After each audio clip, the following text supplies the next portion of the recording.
ഞാൻ നിങ്ങളെ തൊഴണം. കാരണം നിങ്ങളൊക്കെ പൂർവജന്മത്തിന്റെ എന്തോ ഭാഗ്യം കൊണ്ട് ഈ മണ്ണിൽ പിറക്കാനിടയായി. മാത്രവുമല്ല, ഗുരുവിന്റെ ഈ ഒരു ക്ഷേത്രത്തിൽ വന്ന് പൂജിക്കാൻ, പ്രാർത്ഥിക്കാൻ ഇടയായി. ഇപ്പതാ ഈ ക്ഷേത്രം മുമ്പെങ്ങുമില്ലാത്ത വിധം പ്രൗഢഗംഭീരമായിട്ട് പുനർനിർമ്മിക്കപ്പെടുകയും ചെയ്തിരിക്കുന്ന ഒരു കാലഘട്ടം കൂടിയാണ്. ശരിക്കും ഈ സന്ദർഭത്തിൽ തന്നെ ഇത്തരം പ്രഭാഷണ പരമ്പരകൾ നടത്തുക എന്നുള്ളത് ഒരു വലിയ കാര്യമായിട്ട് ഞാൻ കരുതുന്നു.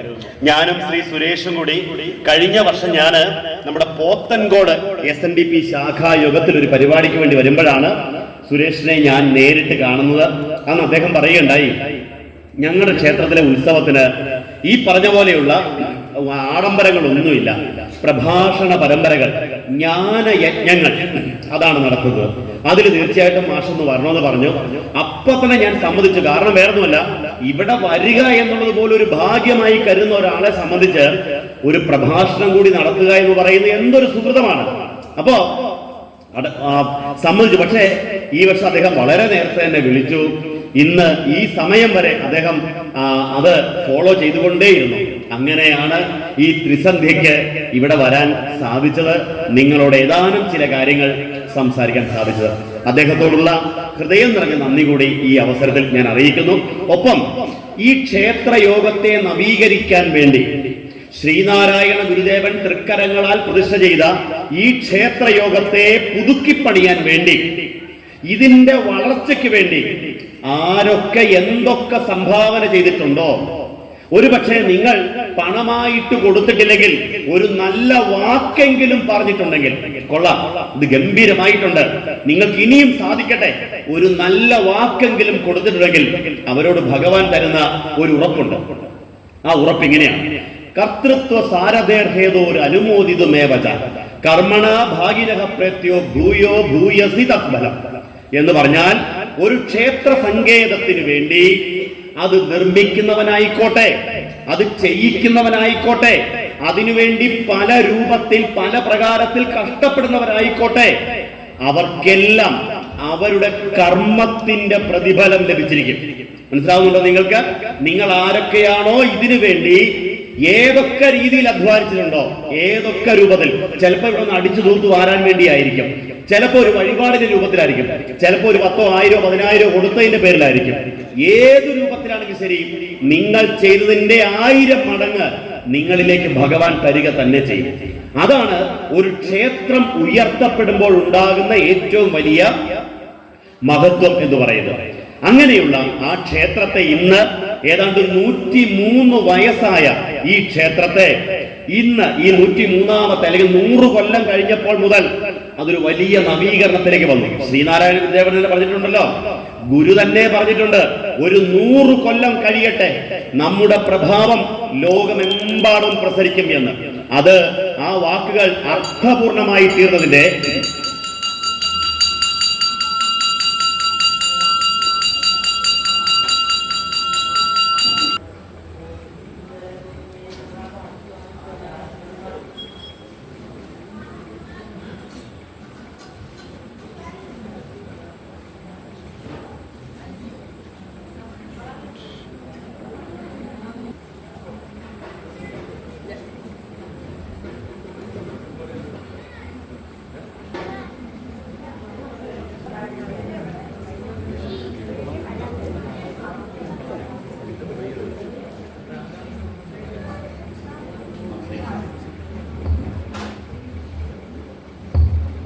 നമുക്ക് തിരിച്ചു വരാം പ്രിയപ്പെട്ടവരെ. അങ്ങനെ 1921 ഡിസംബർ 22-ാം തീയതി ശ്രീനാരായണ ഗുരുദേവന്റെ തൃക്കരങ്ങളാൽ സ്ഥാപിതമായ, ഞാൻ ആദ്യം പറഞ്ഞതുപോലെ ക്ഷേത്രങ്ങളുടെ ക്ഷേത്രമെന്ന് വിശേഷിപ്പിക്കപ്പെടാവുന്ന ഈ ക്ഷേത്രത്തെ നവീകരിക്കാൻ വേണ്ടി നിങ്ങൾ ഓരോരുത്തരും നിങ്ങളുടെ ഒരു വിയർപ്പ് തുള്ളിയെങ്കിലും ചിന്തിയിട്ടുണ്ടെങ്കിൽ അത് മഹാഗുരുവിന് നിങ്ങൾക്ക് സമർപ്പിക്കാവുന്ന ഏറ്റവും വലിയ പൂജയാണ് എന്ന് മനസ്സിലാക്കിക്കോളൂ പ്രിയപ്പെട്ടവരെ. അതിന്റെ പ്രതിഫലം നിങ്ങൾക്ക് 1000 മടങ്ങ് നിങ്ങൾക്ക് നിങ്ങളുടെ തലമുറകൾക്ക് ലഭിക്കുമെന്ന കാര്യത്തിൽ യാതൊരു സംശയവും വേണം. അങ്ങനെയുള്ള പുണ്യം ചെയ്ത സുകൃതശാലികളായ ആളുകളോടാണ് ഞാൻ ഇന്ന് ശ്രീനാരായണ ഗുരുദേവനെ കുറിച്ചും അവിടുത്തെ ക്ഷേത്ര സങ്കല്പത്തെക്കുറിച്ചും ഏതാനും ചില കാര്യങ്ങൾ സംസാരിക്കുന്നത്. ഒരു കാര്യം ആദ്യമേ തന്നെ പറഞ്ഞോട്ടെ, വളരെ ദീർഘമായ നീണ്ടു നിൽക്കുന്ന ഒരു പ്രഭാഷണമായിട്ട് നിങ്ങൾ കരുതേണ്ടതില്ല. അങ്ങ് ഇടുക്കിയിലേക്ക് എനിക്ക് ഇന്ന് രാത്രി തന്നെ മടങ്ങി പോവേണ്ടതാണ്. അപ്പൊ അതുകൊണ്ട് മാത്രമല്ല, ആനയും കടുവയൊക്കെ ഇപ്പോഴും ധാരാളമായിട്ട് വഴിയെ കൂടെ ഇറങ്ങുന്ന ഒരു പ്രദേശം നിങ്ങൾക്ക് അറിയാലോ. പണ്ടൊരു അരിക്കൊമ്പനെ പിടിച്ചു വിട്ട കഥയൊക്കെ നിങ്ങൾ ഓർക്കുന്നുണ്ടോ? ഞങ്ങളുടെ നാട്ടിൽ നിന്നാണ് പിടിച്ചോണ്ട് പോയത് കേട്ടോ. അപ്പൊ അങ്ങനെ ഇഷ്ടം പോലെ ഇപ്പൊ അരിക്കൊമ്പൻ പോയപ്പോ ചക്കക്കൊമ്പനും മുറിവാലിയും പടയപ്പയൊക്കെ വന്നിട്ടുണ്ട്. അപ്പൊ അവരുടെയൊക്കെ മുമ്പിൽ പ്രാതെ തിരിച്ച് ചെല്ലേണ്ട ഒരു ഉത്തരവാദിത്തം കൂടെ ഉണ്ട്. അതുകൊണ്ട് ഇച്ചിരി നേരത്തെ ഞാൻ അവസാനിപ്പിക്കും. പക്ഷെ കുറഞ്ഞൊരു സമയം നിങ്ങളുടെ ശ്രദ്ധയും നിങ്ങളുടെ ഒരു നല്ല മനസ്സും ഇവിടെ ഉണ്ടാവട്ടെ എന്ന് വിനീതമായിട്ട് പ്രാർത്ഥിക്കുന്നു. പ്രിയപ്പെട്ടവരെ, നമുക്കറിയാം ക്ഷേത്രം എന്ന് പറഞ്ഞാൽ എന്താണ്? ക്ഷേത്രം എന്ന് പറഞ്ഞാൽ എന്താണ്? പല ആളുകളും വിചാരിക്കുന്നത് ക്ഷേത്രം എന്ന് പറയുന്നത് ഹിന്ദുക്കളുടെ ഒരു ആരാധനാലയമാണ്. ഹിന്ദുക്കളായ ക്രിസ്ത്യാനികൾക്ക് പള്ളിയുണ്ട്, മുസ്ലിങ്ങൾക്ക് മസ്ജിദ് ഉണ്ട്. അതുപോലെയുള്ള ഹിന്ദുക്കളുടെ ഒരു പൊതു ആരാധനാലയത്തിന് പറയുന്ന പേരാണ് ക്ഷേത്രം എന്നാണ്. നമ്മളൊക്കെ ഞങ്ങൾ ഈ പോരുന്ന വഴിക്ക് തന്നെ എത്രയോ ക്ഷേത്രങ്ങളാണ്, മുട്ടി മുട്ടി മുട്ടി മുട്ടി ക്ഷേത്രങ്ങളാണ്. യഥാർത്ഥ ക്ഷേത്രം എന്ന് പറഞ്ഞാൽ, ക്ഷേത്രം എന്ന വാക്ക് ക്ഷയാത് ത്രായതേ ഇതി ക്ഷേത്ര എന്ന വാക്കിൽ നിന്നാണ് ക്ഷേത്രം എന്ന പദം ഉണ്ടായത്. നാശത്തിൽ നിന്ന് രക്ഷിക്കുന്ന സങ്കേതങ്ങൾ എന്നാണ് അതിന്റെ അർത്ഥം. എന്ന് വെച്ചാൽ നമ്മുടെ കുറവുകളെ പരിഹരിക്കുന്ന സ്ഥലം എന്നതിനെ പറയാം. ഒരു വ്യക്തിയുടെ, ഒരു സമൂഹത്തിന്റെ ശാരീരികവും മാനസികവും ആത്മീയവും സാംസ്കാരികവുമായ എല്ലാ കുറവുകളെയും പരിഹരിച്ചുകൊണ്ട് ഒരു വ്യക്തിയെ, ഒരു സമൂഹത്തെ ഒരു പുതിയ തലത്തിലേക്ക് ഉയർത്തുന്ന ആത്മീയ സങ്കേതത്തിന് പറയുന്ന പേരാണ് ക്ഷയാത് ത്രായതേ ഇതി ക്ഷേത്ര എന്ന് വിശേഷിപ്പിക്കുന്നത്. ആ ക്ഷേത്രം ശരിക്കും എന്താണ് എന്ന് ശ്രീകൃഷ്ണ ഭഗവാൻ വളരെ കൃത്യമായിട്ട് നമ്മോട് പഠിപ്പിക്കുന്നുണ്ട്. ഭഗവാൻ ശ്രീകൃഷ്ണൻ അർജുനനോട് പറയുന്ന ഒരു ഭാഗമുണ്ട്. എപ്പോഴെന്നറിയാമോ? കുരുക്ഷേത്ര യുദ്ധം നടക്കുന്ന സമയത്ത് കൃഷ്ണൻ ഇങ്ങനെ അർജുനന്റെ രഥം ഓടിച്ചുകൊണ്ട് പോവാണല്ലോ. ആ സമയത്താണ് ഗീതോപദേശം സംഭവിക്കുന്നത്. ആ സമയത്ത് ഈ സേനയോർ മധ്യേ രഥം നിർത്തിയിട്ട് കൃഷ്ണൻ അർജുനനെ ഉപദേശിക്കുന്ന പുസ്തകമാണ് ശ്രീമദ് ഭഗവത്ഗീത എന്ന് പറയുന്നത്. ആ പുസ്തകത്തിൽ കൃഷ്ണൻ അർജുനനോട് പറയുകയാണ് എന്താണ് ക്ഷേത്രം എന്ന് പറയുന്നത്, എവിടെയാണ് ദൈവം എന്ന് പറയുന്നത്. നമ്മളെല്ലാവരും ദൈവത്തെ തേടിയാണല്ലോ അമ്പലത്തിലേക്കും പള്ളിയിലേക്കും എല്ലാം പോകുന്നത്, ആണോ അല്ലയോ? നമ്മളെല്ലാവരും ഈശ്വരനെ തേടിയാണ് ഈ സ്ഥലങ്ങളിലേക്കെല്ലാം പോകുന്നത്. ഒരു പഴയ പാട്ട് ഓർമ്മയുണ്ടോ നിങ്ങൾക്ക്? ഈശ്വരനെ തേടി ഞാൻ നടന്നു, കടലുകൾ കടന്നു ഞാൻ തിരഞ്ഞു. അടുത്ത ഒരു ഓർമ്മയുണ്ടോ? അവിടെയുമില്ലിവിടെയുമില്ലീശ്വരൻ, വിജനമായ ഭൂവിലുമില്ലീശ്വരൻ. ഒരു പഴയ പാട്ടല്ലേ, നല്ല അർത്ഥമാണ്. ഈശ്വരനെ തേടിയാണ് നമ്മുടെ എല്ലാ ജീവിതം ഇങ്ങനെ പൊയ്ക്കൊണ്ടിരിക്കുന്നത്. എവിടെയാണ് ദൈവം ഇരിക്കുന്നത്? ആ ദൈവത്തിന്റെ അടുക്കൽ വേണമല്ലോ നമ്മുടെ സങ്കടങ്ങളെല്ലാം സമർപ്പിക്കാൻ, അല്ലേ? ദൈവത്തെ കാണുന്നതിന് വേണ്ടിയാ.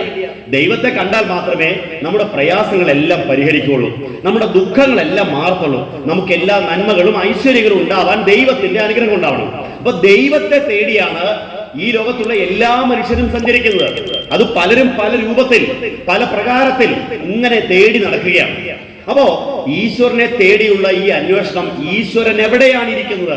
അപ്പൊ നമ്മള് ശ്രീകൃഷ്ണനെ ദൈവമായിട്ട് ആരാധിക്കുന്നു, കൃഷ്ണന്റെ ഭക്തന്മാര്, ഇല്ലേ? കൃഷ്ണ ഗുരുവായൂരപ്പ എന്ന് വിളിക്കുമ്പോ തന്നെ കൃഷ്ണനെ നമ്മൾ ഗുരുവായൂർ അമ്പലത്തിൽ കാണുകയാണ്. ഇല്ലെങ്കിൽ ഗുരുവായൂരിൽ മാത്രമല്ല, ഉടുപ്പിയില് കൃഷ്ണനില്ലേ? ലോകത്ത് എവിടെയെല്ലാമാണ്. ഇപ്പൊ ഇവിടെ തിരുവനന്തപുരത്ത് തന്നെ സാക്ഷാൽ അനന്ത പത്മനാഭൻ, ശ്രീ പത്മനാഭന്റെ രൂപത്തിലും ആ ഭഗവാൻ ഇരിപ്പുണ്ട്, നമുക്കറിയാം. പക്ഷേ ആ കൃഷ്ണൻ ഏതാ? മഹാവിഷ്ണുവിന്റെ അവതാരമായ ആ കൃഷ്ണൻ തന്റെ ശിഷ്യനായ അർജുനനോട് നേരിട്ട് നിന്ന് പറഞ്ഞു കൊടുക്കുന്ന ഒരു കാര്യമുണ്ട്. നീ ആരാധിക്കുന്ന ദൈവം എവിടെയാണ് ഇരിക്കുന്നത്? നീ ആരാധിക്കുന്ന ഈശ്വരൻ എവിടെയാണ് ഇരിക്കുന്നത്? അത് നമ്മളോട് കൂടിയാണ് കേട്ടോ. കൃഷ്ണൻ അർജുനനോട് മാത്രമല്ല പറയുന്നത്, നമ്മളോട് കൂടിയാ പറയുന്നത്. എന്താ പറയുന്നത്? കൃഷ്ണൻ പറഞ്ഞു കൊടുക്കുകയാണ്, ഈശ്വര സർവഭൂതാനാം ഹൃദ്ദേശർജുന തിഷ്ഠതി. അർജുന, നീ മനസ്സിലാക്കൂ, ഈശ്വരൻ സകല ജീവജാലങ്ങളുടെയും ഹൃദയത്തിലാണ് ഇരിക്കുന്നത്. എവിടെ? ഈശ്വരൻ എവിടെ ഇരിക്കുന്നു? എല്ലാ ജീവജാലങ്ങളുടെയും ഹൃദയത്തിലാണ് ഇരിക്കുന്നത്. പ്രിയപ്പെട്ടവരെ, നമ്മുടെ ഓരോരുത്തരുടെയും ഹൃദയാന്തരാളത്തിലാണ് ആ ഭഗവാൻ ഇരിക്കുന്നത് എന്ന് ആരാ പറഞ്ഞു തരുന്നത്? ഏത് ദൈവത്തെ കാണാനാണോ ഗുരുവായൂരിലേക്ക് പോകുന്നത് ആ ദൈവം തന്നെ നമ്മളെ പഠിപ്പിക്കുന്നു. രണ്ടാമത് ഒരു ഉദാഹരണം കൂടെ പറയാം. ഇപ്പൊ മണ്ഡലകാലം കഴിഞ്ഞതേ ഉള്ളൂ. നോക്കൂ, മകരവിളക്ക് എത്താൻ വേണ്ടി പോവുകയാണ്. ശബരിമലയിലേക്ക് സ്വാമിയെ അയ്യപ്പോ, സ്വാമി ശരണം, അയ്യപ്പ ശരണം, കല്ലും മുള്ളും, അവർക്ക് പറഞ്ഞേ കല്ലും മുള്ളും ആ കാലിക്ക് മെത്ത സ്വാമിയെ എന്നൊക്കെ പറഞ്ഞ് 18-ാം പടി കയറി അയ്യപ്പനെ ചെന്ന് കാണുമ്പോ അയ്യപ്പൻ ഏതാ ഈ കേറി വരുന്ന ഇത്രയും നീണ്ട വ്രതമെടുത്ത് കേറി വരുന്ന ഭക്തനോട്, അയ്യപ്പനെ ആ ശ്രീകോവിലിനകത്തേക്ക് നോക്കുന്ന ഭക്തനോട് അയ്യപ്പ സ്വാമി പറയുകയാണ്, എന്താ പറയുന്നേ? തത്വമസി, അല്ലയോ ഭഗവാനെ, ഭക്ത, നീ ഏത് അയ്യപ്പനെ കാണാൻ വേണ്ടിയാണോ വരുന്നത് അത് നീ തന്നെയാകുന്നു. തത്വം അസി, നിന്റെ ഉള്ളിലാണ് ഞാൻ ഇരിക്കുന്നത്. നീ തേടി വരുന്നതല്ലേ, നീ പുറത്തേക്കാണ് നോക്കുന്നത്. പക്ഷേ നീ എന്നെ കാണണമെങ്കിൽ പുറത്തേക്കല്ല നോക്കേണ്ടത്. എങ്ങോട്ട് നോക്കണം? അകത്തേക്ക് നോക്കണം. മഹാകവി കുമാരനാശാന്റെ ദേഹവിയോഗത്തിന്റെ ശതാബ്ദി വർഷമാണിത് അല്ലേ? ഈ നാട്ടിൽ കുമാരനാശാനെയൊക്കെ നിങ്ങളോട് ഞാൻ പറഞ്ഞിട്ട് കാര്യമില്ലോ. ആയിക്കരയും ഈ നെടുങ്കണ്ടയൊക്കെ ഇവിടെ ഇത്ര അടുത്ത് തന്നെയല്ലേ? ആ കുമാരനാശാന്റെ സങ്കീർത്തനത്തിൽ ആ ദൈവം എവിടെയാണെന്ന് കുറച്ചുകൂടി തെളിച്ച്, ഇവരൊക്കെ സംസ്കൃതത്തിലാണ് പറഞ്ഞെങ്കിൽ കുമാരനാശാൻ കുറച്ചുകൂടി മലയാളത്തിൽ നമ്മളോട് പറഞ്ഞു തരുന്നുണ്ടല്ലോ ഒരു പ്രാർത്ഥനാ രൂപത്തിൽ. ഏതാണ് ഓർമ്മയില്ലേ? ചന്തമേറിയ പൂവിലും ശബളാഭമാം ശലഭത്തിലും സന്തതം കരതാരിയെന്നൊരു ചിത്രചാതുരി കാട്ടിയും ഹന്ത ചാരുകടാക്ഷമാലകൾ അർക്കരശ്മിയിൽ നീട്ടിയും. അടുത്ത വരി പറഞ്ഞേ. ചിന്തയാം മണിമന്ദിരത്തിൽ വിളങ്ങുമീശനെ വാഴ്ത്തുവിൻ. ഈശ്വരൻ ഏത് മണിമന്ദിരത്തിലാണ്? ചോറ്റാനിക്കരയിലെ, ശബരിമലയിലെ, തിരുവനന്തപുരത്തെ, പിന്നെ നമ്മുടെ ആറ്റുകാലിലെ എന്നല്ല പറഞ്ഞത്. ഏത് മണിമന്ദിരത്തിൽ? ചിന്തയാം മണിമന്ദിരത്തിൽ.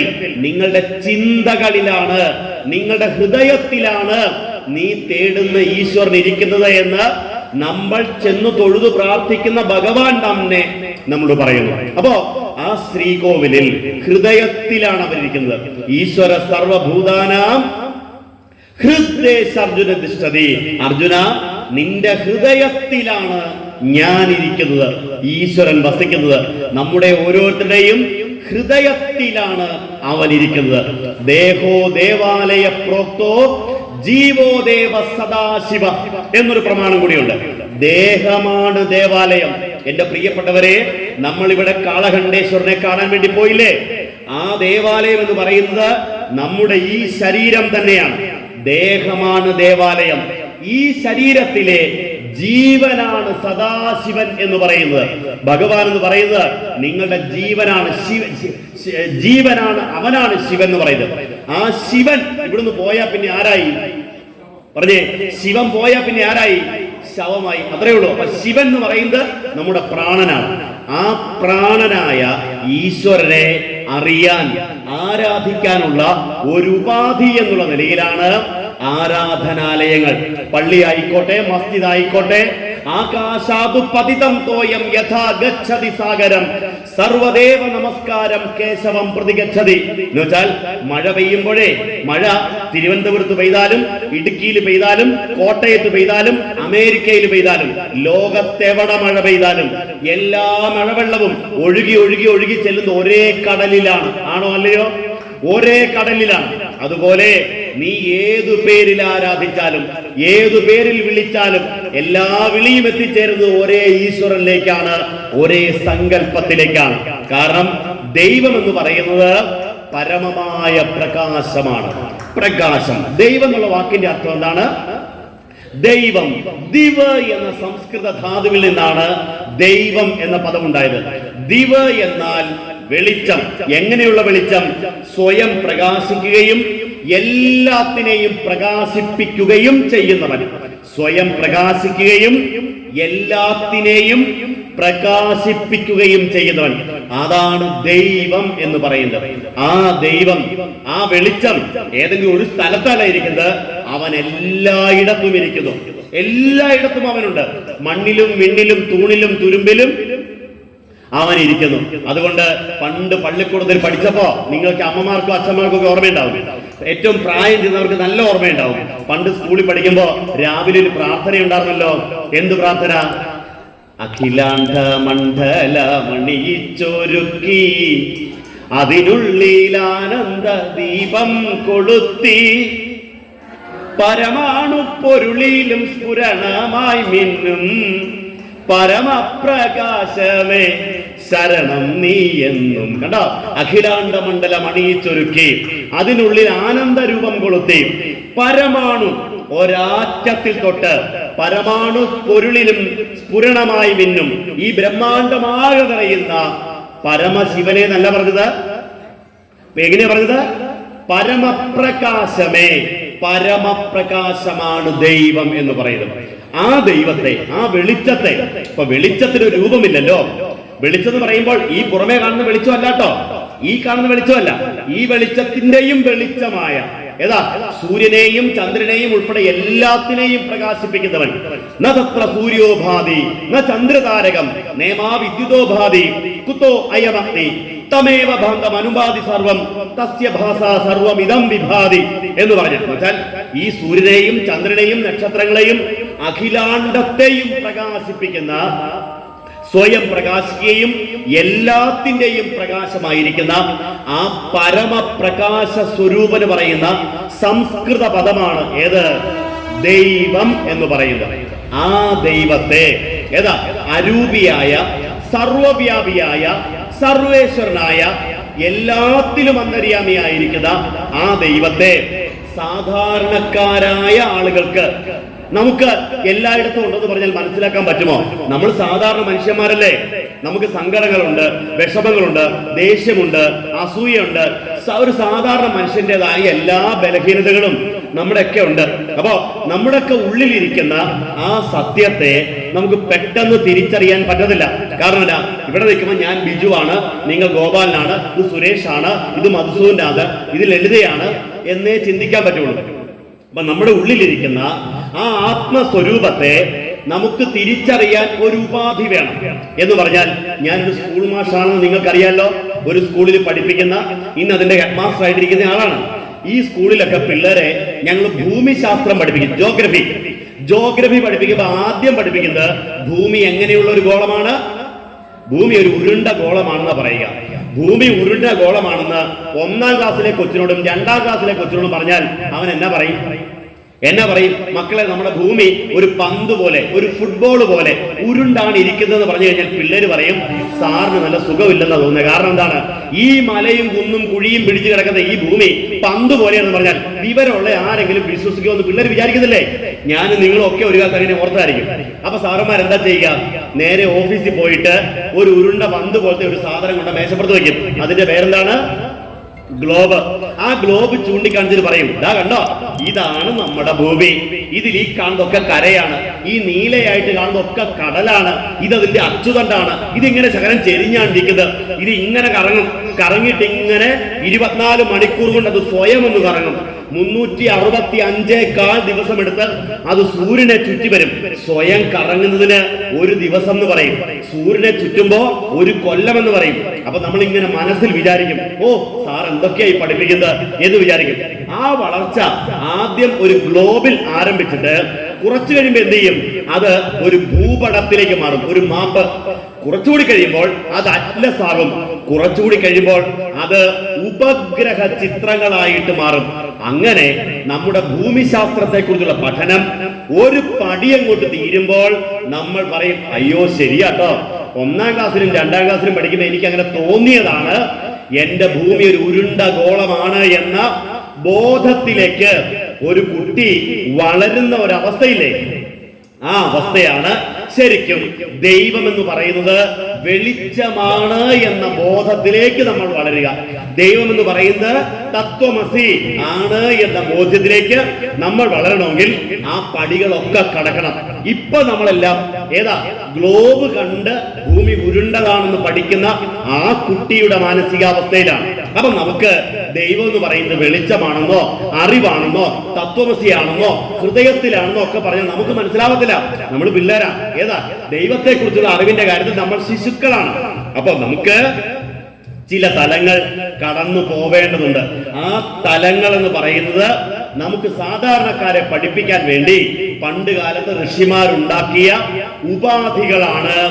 ഒരു മനുഷ്യന്റെ ശരീരത്തിന്റെ മാതൃകയിൽ തന്നെ ചെയ്തു വെച്ച ഉപാധികളാണ്. ഇതം ശരീരം കൗന്ദേയ ക്ഷേത്രം ഇത്യഭിധീയതേ.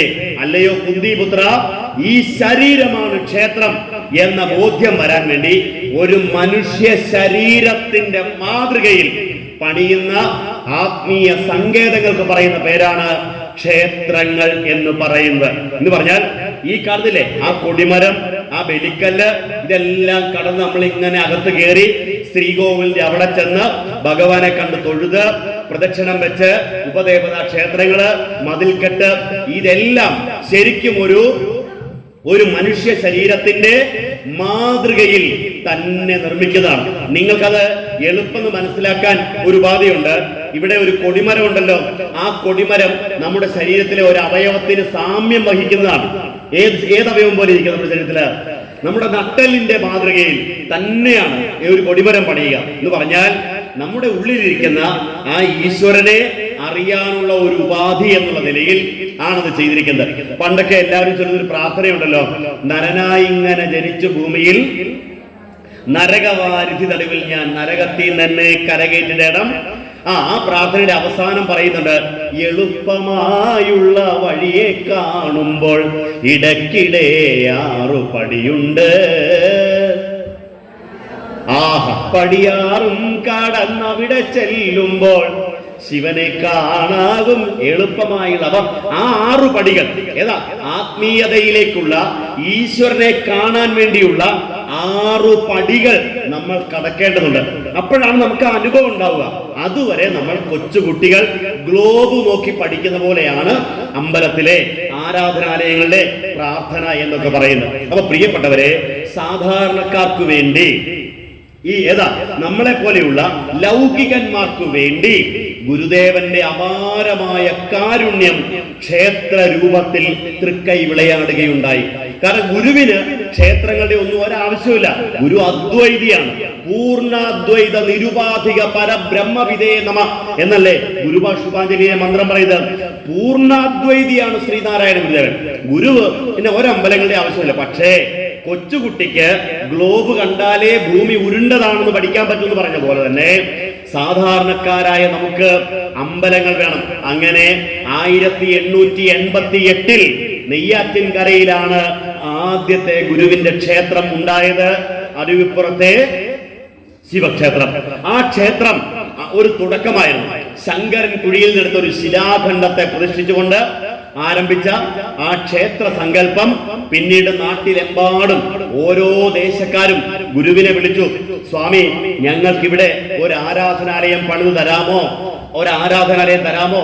അങ്ങനെ ഓരോരുത്തരായിട്ട് ഗുരുവിനെ വിളിച്ചുകൊണ്ട് പോവുകയാണ്.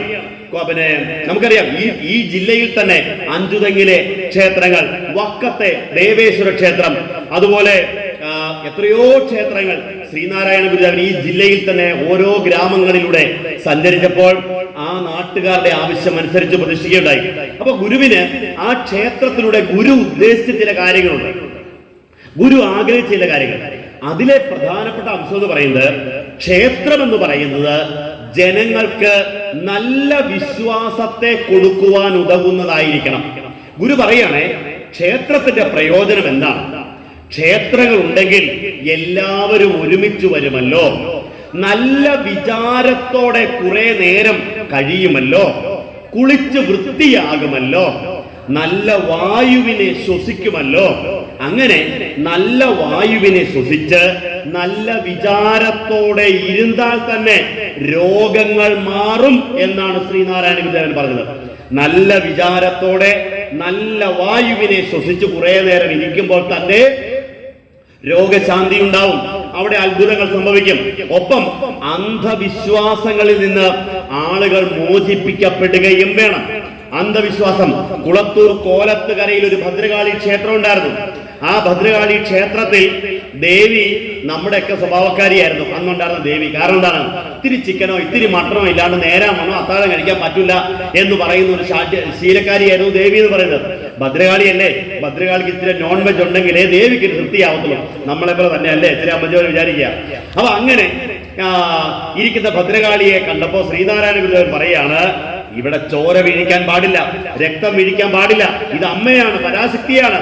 ഏയ് സ്വാമി, സ്വാമിക്ക് ഇങ്ങനെയൊക്കെ പറയാം, ഉഗ്രമൂർത്തിയാണ് ഭദ്രകാളി, തൊട്ട് കളിക്കുന്നത് വേണം. അപ്പൊ സ്വാമി പറഞ്ഞൊരു കാര്യം ചെയ്യ, നിങ്ങൾ എന്റെ കൂടെ നിൽക്കൂ, നമുക്ക് ദേവിയെ തന്നെ അങ്ങോട്ട് മാറ്റാം.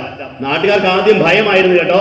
പക്ഷേ ഒടുവിൽ ശ്രീനാരായണ ഗുരുദേവനല്ലേ പറയുന്നത്, ഗുരുവിനെ അവർക്ക് വിശ്വാസമാണ്. അങ്ങനെ സമ്മതിച്ചു. അങ്ങനെ കോലത്തുകര ഭദ്രകാളി ക്ഷേത്രത്തിന് മുമ്പിൽ വന്ന് ശ്രീനാരായണ ഗുരുദേവനും ശിഷ്യന്മാരും നിൽക്കുന്നു. ഗുരു നല്ല തടിമിടുക്കുള്ള ഒരു 3-4 ചെറുപ്പക്കാർ പറയുന്നു, അമ്പലത്തിന്റെ അകത്ത് കയറി ആ ഭദ്രകാളിയുടെ വിഗ്രഹം ഇങ്ങനെ എടുത്തോണ്ട് പോരാൻ പറയുന്നു. 6-7 പേര് അകത്ത് കടന്ന് ഒരു അരമണിക്കൂർ പിടിച്ചിളക്കി നോക്കിയിട്ട് ദേവി അനങ്ങി കൊടുക്കുന്നില്ല. അപ്പൊ നാട്ടുകാർ പറഞ്ഞു, കണ്ടോ ഈ സ്വാമിയുടെ വാക്ക് കേട്ട് ഇറങ്ങി പുറപ്പെട്ട്, കണ്ടോ ദേവിയുടെ ശക്തി കണ്ടോ, ഉഗ്രമൂർത്തിയല്ലേ ദേവി, ഇനി ഈ നാട് തീരൂലോ എന്നും പറഞ്ഞാണ് ആളുകൾ പറയാൻ തുടങ്ങിയത്. അപ്പൊ ഗുരു എന്ത് ചെയ്തു? അവര് മടുത്തു കഴിഞ്ഞപ്പോ പയ്യങ്ങ് ഇറങ്ങി പോരാ പറഞ്ഞു. ഗുരുസ്വാമി ഒറ്റയ്ക്ക് അകത്തേക്ക് കയറി കഴിഞ്ഞപ്പോ ആളുകൾ വിചാരിക്കുക, ഇത്രയും വലിയ തടിയന്മാർ പിടിച്ചിട്ട് പൊങ്ങാത്തത്, ഇനി ഈ സ്വാമി എന്ത് ചെയ്യും?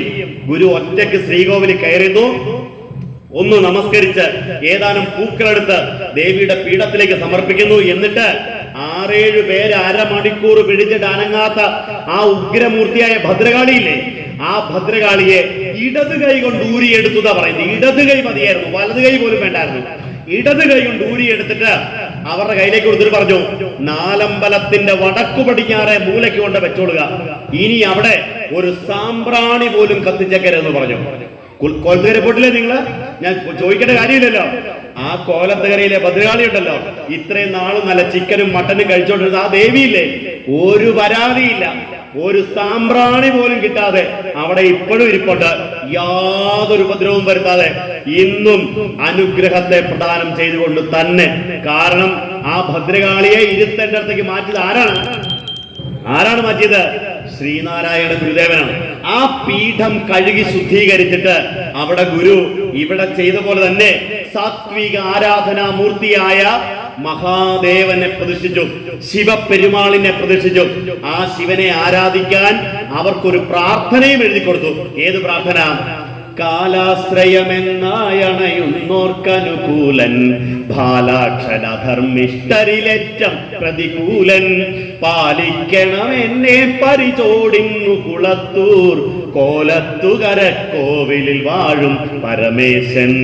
നല്ല മനോഹരമായ പ്രാർത്ഥന. ആ പ്രാർത്ഥനയുടെ അവസാനം നമ്മളൊക്കെ എങ്ങനെയാ പ്രാർത്ഥിക്കുന്നത്? ഗുരു ഇങ്ങനെയാ പറയുന്നത്, മാലുണ്ടതുരപ്പാൻ കഴിവില്ല ശിശുവിന്റെ പോലിങ്ങു നിരർദ്ധധ്വനിയാണെന്റെ പുലമ്പൽ, ആലംബനമാമെങ്കിലും അംബാസമമിന്നൻ കോലത്തുകര കോവിലിൽ വാഴും ഭഗവാനെ. അല്ലയോ ഭഗവാനെ, മാലുണ്ടത്, എനിക്ക് സങ്കടങ്ങളുണ്ടെന്നേ, എനിക്ക് കുറെ സങ്കടങ്ങളുണ്ട്, പക്ഷേ അതൊന്നും പറയാൻ പറ്റുന്നില്ല എനിക്ക്. ഒരു ശിശുവിന്റെ, ഒരു കൊച്ചുകുട്ടി അമ്മയുടെ മടി കിടന്ന് ഇള്ളേ എന്ന് പറഞ്ഞ് കരയില്ലേ, അതുപോലെയുള്ള ഒരു പുലമ്പലാണ് എന്റെ ഈ ശബ്ദം എന്ന് പറയുന്നത്, എന്റെ ഈ പ്രാർത്ഥന എന്ന് പറയുന്നത്. പക്ഷേ ഒരു കുട്ടി ഇള്ളേ എന്ന് പറഞ്ഞ് കരയുമ്പോ അത് മനസ്സിലാക്കാനുള്ള വിവേകം ആർക്കുണ്ട്? ഒരമ്മയ്ക്കുണ്ട്. അതുപോലെ അങ്ങ് എന്റെ അമ്മയാണ്. എന്റെ സങ്കടങ്ങൾ ഒരു കുഞ്ഞു പറയാതെ തന്നെ മനസ്സിലാക്കി ഒരമ്മ ഒരു കുഞ്ഞിനെ ചേർത്ത് വയ്ക്കുന്ന പോലെ അവിടുന്ന് ഒരമ്മയെ പോലെ എന്നെ സ്വീകരിക്കണമെന്ന് പറഞ്ഞാണ് ഈ പ്രാർത്ഥന സമർപ്പിക്കുന്നത്. ഞാൻ പറഞ്ഞു വന്നത്, അങ്ങനെ കോലത്തുകര എന്ന പ്രദേശത്തുണ്ടായിരുന്ന അന്ധവിശ്വാസത്തെ നീക്കി, മൃഗബലി ഒക്കെ നീക്കി അവിടെ പവിത്രമായ ഒരു ക്ഷേത്ര സങ്കേതം പടുത്തുയർത്തി. ഇന്ന് കോലത്തുകരയെ പോകുന്നവർക്കറിയാം, തിരുവനന്തപുരത്തിന്റെ അറിവിന്റെ പ്രകാശം സ്ഫുരിക്കുന്ന വലിയ സങ്കേതങ്ങളെല്ലാം എവിടെയുണ്ട്? കോലത്തുകരയിൽ സ്ഥാപിതമായത് നമ്മൾ കണ്ണു കാണുന്നവരല്ലേ, നമ്മൾ അറിയുന്നവരല്ലേ. അങ്ങനെ എത്രയോ സ്ഥലത്ത് അന്ധവിശ്വാസങ്ങളും അനാചാരങ്ങളും ഇല്ലാത്ത സാത്വികമായ ഒരു ക്ഷേത്രാരാധന സങ്കല്പം ശ്രീനാരായണ ഗുരുദേവൻ മുൻകൈയെടുത്ത് നടപ്പിലാക്കി. അതിലൂടെ ഗുരു ഇത്രമാത്രമാണ് ആഗ്രഹിച്ചത്. ഒന്ന്, ജനങ്ങൾക്ക് നല്ലൊരു ജീവിത നിലവാരം ഉണ്ടാവണം. ജനങ്ങൾക്ക് നല്ല ഒരു ജീവിത നിലവാരം ഉണ്ടാവണം. അവർക്ക് മാനസികമായും ശാരീരികമായും മാറ്റങ്ങളും പുരോഗതിയും ഉണ്ടാവണം. അവരുടെ വിശ്വാസം നേരത്തെ ഉള്ളതിനേക്കാൾ കുറെ കൂടി ഉയർന്ന പരിവർത്തനത്തിന് വിധേയമായ ഒരു വിശ്വാസ തലത്തിലേക്ക് സാധാരണക്കാരനെ ഉയർത്തിക്കൊണ്ടുവരിക എന്നുള്ളത് കൂടിയാണ് ശ്രീനാരായണ ഗുരുദേവന്റെ ക്ഷേത്ര പ്രതിഷ്ഠാ സങ്കല്പത്തിന്റെ പ്രധാന ലക്ഷ്യം എന്ന് പറയുന്നത്. അങ്ങനെ നാട്ടിലെമ്പാടും അമ്പലങ്ങൾ. ഇതാ ഇവിടെ ഈ മുരിക്കുമ്പുഴയിലെ ക്ഷേത്രം തന്നെ ഒന്ന് ആലോചിച്ച് നോക്കിയേ. ഇവിടെയും ഉണ്ടായിരുന്നു മുമ്പേ പറഞ്ഞ പോലെ തന്നെ മൃഗബലിയും ജന്തുബലിയും ഉൾപ്പെടെയുള്ള ഒട്ടനേകം തമോ ഗുണ ആരാധനകൾ, നെഗറ്റീവായ ചിന്തകളിലേക്ക് സമൂഹത്തെയും ഭക്തന്മാരെയും നയിക്കുന്ന ആരാധനകൾ ഇവിടെയും പെരുകിയപ്പോൾ ഈ നാട്ടിലെ ഭക്തന്മാരാണ് ഗുരുവിനെ വിളിച്ചുകൊണ്ടുവരുന്നത്. സ്വാമി, ഞങ്ങൾക്കും ഒരു ആരാധനാലയം വേണമെന്ന് പറഞ്ഞ് വിളിച്ചുകൊണ്ടുവരുന്നത്. ബാക്കി കഥകളെല്ലാം നിങ്ങളുടെ അപ്പനപ്പൂപ്പന്മാർക്ക് അറിയാവുന്നതൊക്കെ തന്നെയാണ് എന്നുള്ളത് കൊണ്ട് ഞാനത് ആവർത്തിക്കുന്നതിൽ അർത്ഥമില്ല എന്ന് വിചാരിക്കുന്നു. അപ്പൊ ഗുരുവിന്റെ ആ ക്ഷേത്ര പ്രതിഷ്ഠാ പരമ്പരകൾ അരുവിപ്പുറത്തെ ശിവനിൽ തുടങ്ങി കുന്നുംപാറയിലെ സുബ്രഹ്മണ്യൻ, കോലത്തുകരയിലെ ശിവൻ, വർക്കലയിലെ ശാരദാദേവി, തലശ്ശേരിയിലെ ജഗന്നാഥൻ, കോഴിക്കോട് ശ്രീകണ്ഠേശ്വരൻ, കുദ്രോടിയിലെ ഗോകർണനാഥൻ, അങ്ങനെ ഒട്ടനേകം ക്ഷേത്രങ്ങൾ നാട്ടിലെമ്പാടും സ്ഥാപിതമായി. ഒരു ഘട്ടത്തിൽ എത്തിക്കഴിഞ്ഞപ്പോൾ ശ്രീനാരായണ ഗുരുദേവൻ പറയുകയാണ്, അമ്പലങ്ങൾ എന്ന് പറയുന്നത് ജനങ്ങളെ കുറച്ചുകൂടി വിശ്വാസത്തിന്റെ വഴിയിൽ ഒരു പടി കൂടെ ഉയർത്തേണ്ട സ്ഥലമാണ്. അമ്പലം എന്ന് പറയുന്നത് ഇപ്പൊ ഒരു സ്കൂൾ വിദ്യാഭ്യാസത്തിന്റെ തലമെടുത്താൽ അമ്പലങ്ങൾ എന്ന് പറയുന്നത് LKG UKG പ്രൈമറി ക്ലാസ് എന്ന് മാത്രം കൂട്ടിയേച്ചാൽ മതി. എന്നും നമ്മളിങ്ങനെ LP സ്കൂളിൽ മാത്രം ഇരുന്നാൽ മതിയോ? നമ്മളെല്ലാവരും പഠിക്കാൻ പോകുമ്പോഴേ, നിങ്ങളെല്ലാവരും പള്ളിക്കുടി പഠിച്ചവരല്ലേ, എന്നും LP സ്കൂളിലും അംഗനവാടിയിലും മാത്രം പഠിച്ചാൽ മതിയോ? പോരാ. LPയിൽ നിന്ന് അപ്പർ പ്രൈമറിയിലേക്ക്, അവിടുന്ന് ഹൈസ്കൂളിലേക്ക്, ഹയർ സെക്കൻഡറിയിലേക്ക്, ഡിഗ്രിയിലേക്ക്, PGയിലേക്ക്, അങ്ങനെ അങ്ങനെ അങ്ങനെ നമ്മുടെ വിദ്യാഭ്യാസം പടിപടിയായിട്ട് ഉയരണം.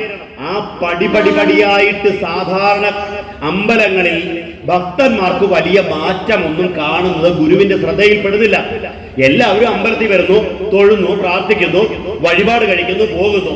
ഇങ്ങനെയാണ് പോയിക്കൊണ്ടിരിക്കുന്നത്. അപ്പൊ ഗുരുവിന് മനസ്സിലായി, അമ്പലത്തിൽ തന്നെ ജീവിച്ച പോരാ, കുറച്ചുകൂടി ഉയരണം. മുമ്പ് പറഞ്ഞ ആ പടി 6 കടന്ന് അങ്ങോട്ട് ഉയരേണ്ടതുണ്ട്. ഒന്നാമത്തെ പടിയിൽ മാത്രം ഇരുന്നാ പോരാ എന്ന് മനസ്സിലായി. അങ്ങനെയാണ് ഗുരുദേവൻ തന്റെ ക്ഷേത്ര പ്രതിഷ്ഠാ പരമ്പരയിൽ കാലോചിതമായ ചില മാറ്റങ്ങൾ വരുത്തണമെന്ന് ഗുരു തീരുമാനിച്ചു. ആ തീരുമാനത്തിൽ ഗുരുവിന്റെ യാത്രയിൽ നടന്ന ചില സുപ്രധാനങ്ങളായ ക്ഷേത്ര പ്രതിഷ്ഠകൾ നിങ്ങൾക്കറിയാമല്ലോ. ആലപ്പുഴ ജില്ലയിലെ കളവങ്കോടം എന്ന് പറയുന്ന സ്ഥലത്ത് ഗുരുവിനെ വിളിച്ചുകൊണ്ടുപോയി ഭക്തന്മാര്. കളവങ്കോടത്ത് എന്നപ്പോൾ ഗുരുദേവൻ അവിടെ വലിയ തർക്കമാണ്. ഒരു കൂട്ടർ പറയുന്നു ഇവിടെ ശിവനെ പ്രതിഷ്ഠിക്കണം, ഒരു കൂട്ടർ പറയുന്നു ദേവിയെ പ്രതിഷ്ഠിക്കണം, വേറൊരു കൂട്ടർ പറയുന്നു അമ്പലമേ വേണ്ട സ്വാമി, അമ്പലം അന്ധവിശ്വാസത്തെ വളർത്തും, അമ്പലം തന്നെ വേണ്ട. നോക്കിക്കേ, 3 കൂട്ടരാ. ഭഗവാൻ വേണം, ഭഗവതി വേണം, അമ്പലമേ വേണ്ട എന്ന് പറഞ്ഞ 3 ചേരികളായിട്ട് ആളുകൾ യുദ്ധം ചെയ്യുകയാണ്. ഗുരുദേവൻ ഇതെല്ലാം കണ്ടുട്ടോ. ഗുരുദേവൻ ഇതെല്ലാം കണ്ടു. ഗുരുവിന്റെ പ്രത്യേകതയുണ്ട്. ഗുരുവിന്റെ പ്രത്യേകത എന്താണ്? വാദങ്ങൾ ചെവിക്കൊണ്ടു മതപ്പോരുകൾ കണ്ടും മോദസ്ഥിരനായി അങ്ങനെ ഇരിക്കുകയാണ് ഗുരുദേവൻ. രാത്രിയായപ്പോ ഗുരുദേവൻ കാട്ടിപ്പറമ്പിൽ ഗോപാലൻ എന്ന് പറഞ്ഞ ഒരാളെ വിളിച്ചിട്ട് പറഞ്ഞു, എറണാകുളത്ത് പോയിട്ട് ഒരു കണ്ണാടി മേടിച്ചോണ്ട് വരണമെന്ന് പറഞ്ഞു. എല്ലാവരും വിചാരിച്ചത് എന്തിനാണാവോ ഈ കണ്ണാടി, അമ്പലത്തിൽ എന്താ കണ്ണാടി? അങ്ങനെ ഗോപാലൻ എറണാകുളത്ത് പോയി കണ്ണാടി കൊണ്ടുവന്നു. അതിന് ഗുരു പറഞ്ഞ അളവിൽ അളന്നു മുറിച്ചു. അതിന്റെ പുറകുവശത്തെ രസം ഗുരു തന്നെ ചുരണ്ടി കൊടുത്ത് ഓം ശാന്തി എന്ന് എഴുതിപ്പിച്ചു.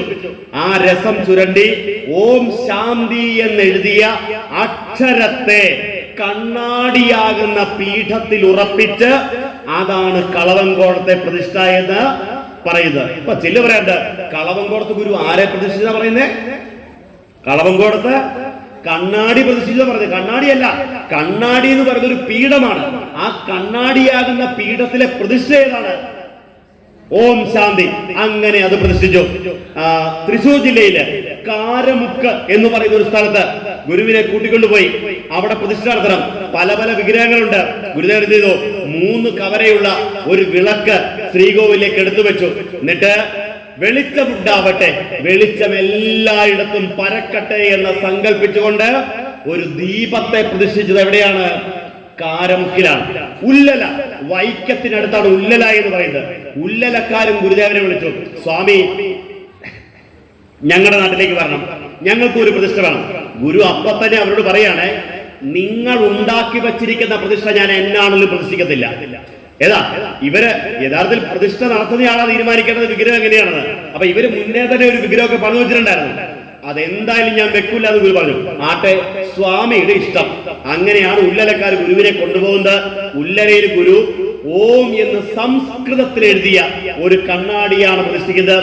ഗുരുവിന്റെ ക്ഷേത്ര പ്രതിഷ്ഠകളിലെ ഒടുവിലത്തെ പ്രതിഷ്ഠയാണ് ഉല്ലലയിലെ ഓംകാരേശ്വര പ്രതിഷ്ഠ എന്ന് പറയുന്നത്.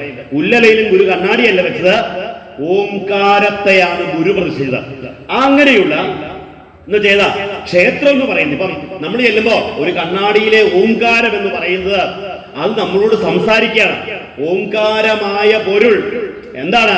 3ആയി പിരിഞ്ഞുടനെ അതാണ് ഈ പ്രപഞ്ചമായിട്ട് മാറിയത്. ഓം ഗുരുവിന്റെ ആടുപാമ്പേ പുനം തേടുപാമ്പേ എന്ന് പറഞ്ഞൊരു പ്രാർത്ഥനയുണ്ടല്ലോ. ഏതാണ്? കുണ്ടല്ലിപ്പാട്ട്. ആ കുണ്ടല്ലിപ്പാട്ടിൽ ഗുരു പറയുന്നുണ്ട്, ഓം എന്നു തൊട്ടൊരു കോടി മന്ത്രപ്പൊരുൾ, ഓം എന്നു തൊട്ട ആരംഭിക്കുന്ന 1 കോടി മന്ത്രപ്പൊരുൾ നാം എന്നറിഞ്ഞു കണ്ടാടു പാമ്പേ. ഈ ഓമിൽ തൊടുന്ന, അപ്പൊ നമ്മൾ ഓമിലല്ലേ മന്ത്രങ്ങളെല്ലാം ആരംഭിക്കുന്നത്. ഇവിടുത്തെ മന്ത്രം ഏതാ? ഓം നമഃ ശിവായ, ഓം ശ്രീകൃഷ്ണായ പരമാത്മനെ നമ, ഓം സ്വാമിയെ ശരണമയ്യപ്പ, ഓം സുബ്രഹ്മണ്യായ നമ, ഓം ഗണപതയെ നമ. എല്ലാ മന്ത്രങ്ങളും ഓമിലാണ് ആരംഭിക്കുന്നത്. ഗുരു കുണ്ടല്ലിപ്പാട്ടി പറയാണ്, ഓമിൽ ആരംഭിക്കുന്ന എല്ലാ മന്ത്രങ്ങളും ആരാണ്? നാം എന്നറിഞ്ഞു കണ്ടാടു പാമ്പേ. നാമാണ്, നമ്മളിലാണ്. എല്ലാ മന്ത്രങ്ങളും ഇരിക്കുന്നത് നമ്മളിൽ തന്നെയാണ്. അപ്പൊ അങ്ങനെയുള്ള ആ പ്രതീകാത്മക പ്രതിഷ്ഠകൾക്കെല്ലാം ഒരു നല്ല വ്യാഖ്യാനം വേണം ഗുരുവിന്. ഗുരു ദൈവത്തെ, ഈ ദൈവം എന്ന് പറയുന്നത് ഇതൊക്കെ ചെയ്യുമ്പോഴും ആളുകൾക്ക് ഇനിയും ആ ദൈവം അവനവന്റെ ഉള്ളിലാണെന്ന് പറയുന്നു, അവനവന്റെ ഹൃദയത്തിലാണെന്ന് പറയുന്നു. അത് ഏതു രൂപത്തിൽ എന്ന് ആളുകൾക്ക് അപ്പോഴും വ്യക്തതയില്ല. ഏതാ എന്റെ ഹൃദയത്തിലാണ് ദൈവം എന്ന് പറയുന്നുണ്ടെങ്കിലും ആ ഹൃദയത്തിൽ അത് എങ്ങനെ ഇരിക്കുന്നു? ശരിയല്ലേ? നമ്മുടെ ഹൃദയത്തിലാണ് ദൈവം. ആ ഹൃദയത്തിൽ അത് ഏത് രൂപത്തിലിരിക്കുന്നു? ദൈവത്തിന്റെ രൂപം എന്താണ്? ദൈവത്തിന്റെ രൂപം എന്താണ്? അത് പഠിപ്പിക്കാനുള്ള വേദിയായിട്ടാണ് മുരിക്കുംപുഴയെ ശ്രീനാരായണ ഗുരുദേവൻ തെരഞ്ഞെടുത്തത്. മുരിക്കുംപുഴ എന്ന് പറഞ്ഞ ഈ പവിത്രമായ ഭൂമിയെ ശ്രീനാരായണ ഗുരുദേവൻ തെരഞ്ഞെടുത്തത് ദൈവത്തിന്റെ രൂപത്തെ കുറച്ചുകൂടി വ്യക്തമായിട്ട് സാധാരണക്കാർക്ക് പഠിപ്പിക്കാൻ വേണ്ടിയാണ്. ഇവിടെ ശിവലിംഗത്തെ പ്രതിഷ്ഠിക്കണമെന്നൊക്കെ താല്പര്യമുണ്ടായിരുന്നെങ്കിലും ശ്രീനാരായണ ഗുരുദേവൻ പ്രതിഷ്ഠിക്കാൻ തയ്യാറാക്കിയത് എന്താണ്? ഓം എന്നെഴുതിയ ഒരു ഫലകം, അതിന് ചുറ്റിനും സത്യം, പറയൂ നിങ്ങൾ തന്നെ പറഞ്ഞാൽ മതി, സത്യം ധർമ്മം ദയ ശാന്തി. സത്യം ധർമ്മം ദയ ശാന്തി എന്ന ഒരു ഫലകമാണ് ഗുരുദേവൻ പ്രതിഷ്ഠിച്ചത്. ബോധാനന്ദ സ്വാമിയാണ് അപ്പോഴും കുറെ LKG ഇവിടെ നിൽപ്പുണ്ട്. ഏതാ ഈ ഓം സത്യം ധർമ്മം ദയ ശാന്തി എന്ന് എഴുതിയ ആ പ്രഭ ഏതാ? ഗുരുദേവൻ പോസ്റ്റ് ഗ്രാജുവേഷൻ കഴിഞ്ഞ് റിസർച്ച് ചെയ്യുന്നവർക്ക് വേണ്ടിയാ കൊടുത്തത്. വിദ്യാഭ്യാസത്തിലെ റിസർച്ച് ചെയ്യുന്ന ഡോക്ടർമാർക്ക് വേണ്ടിയാ പ്രതിഷ്ഠിച്ചത്. അപ്പോഴും കുറെ LKG UKG പിള്ളേർ അവിടെ ഉണ്ടായിരുന്നു. ഏതാ? നമ്മുടെയൊക്കെ വല്യച്ഛന്മാര്. അവർക്ക് വേണ്ടിയാണ് ബോധാനന്ദ സ്വാമിയോട് പറഞ്ഞത്, ഈ പാവങ്ങൾക്ക് വേണ്ടി കൂടി ശിവനെ ഒന്ന് കാണിച്ചു കൊടുത്തേക്കാൻ പറഞ്ഞു.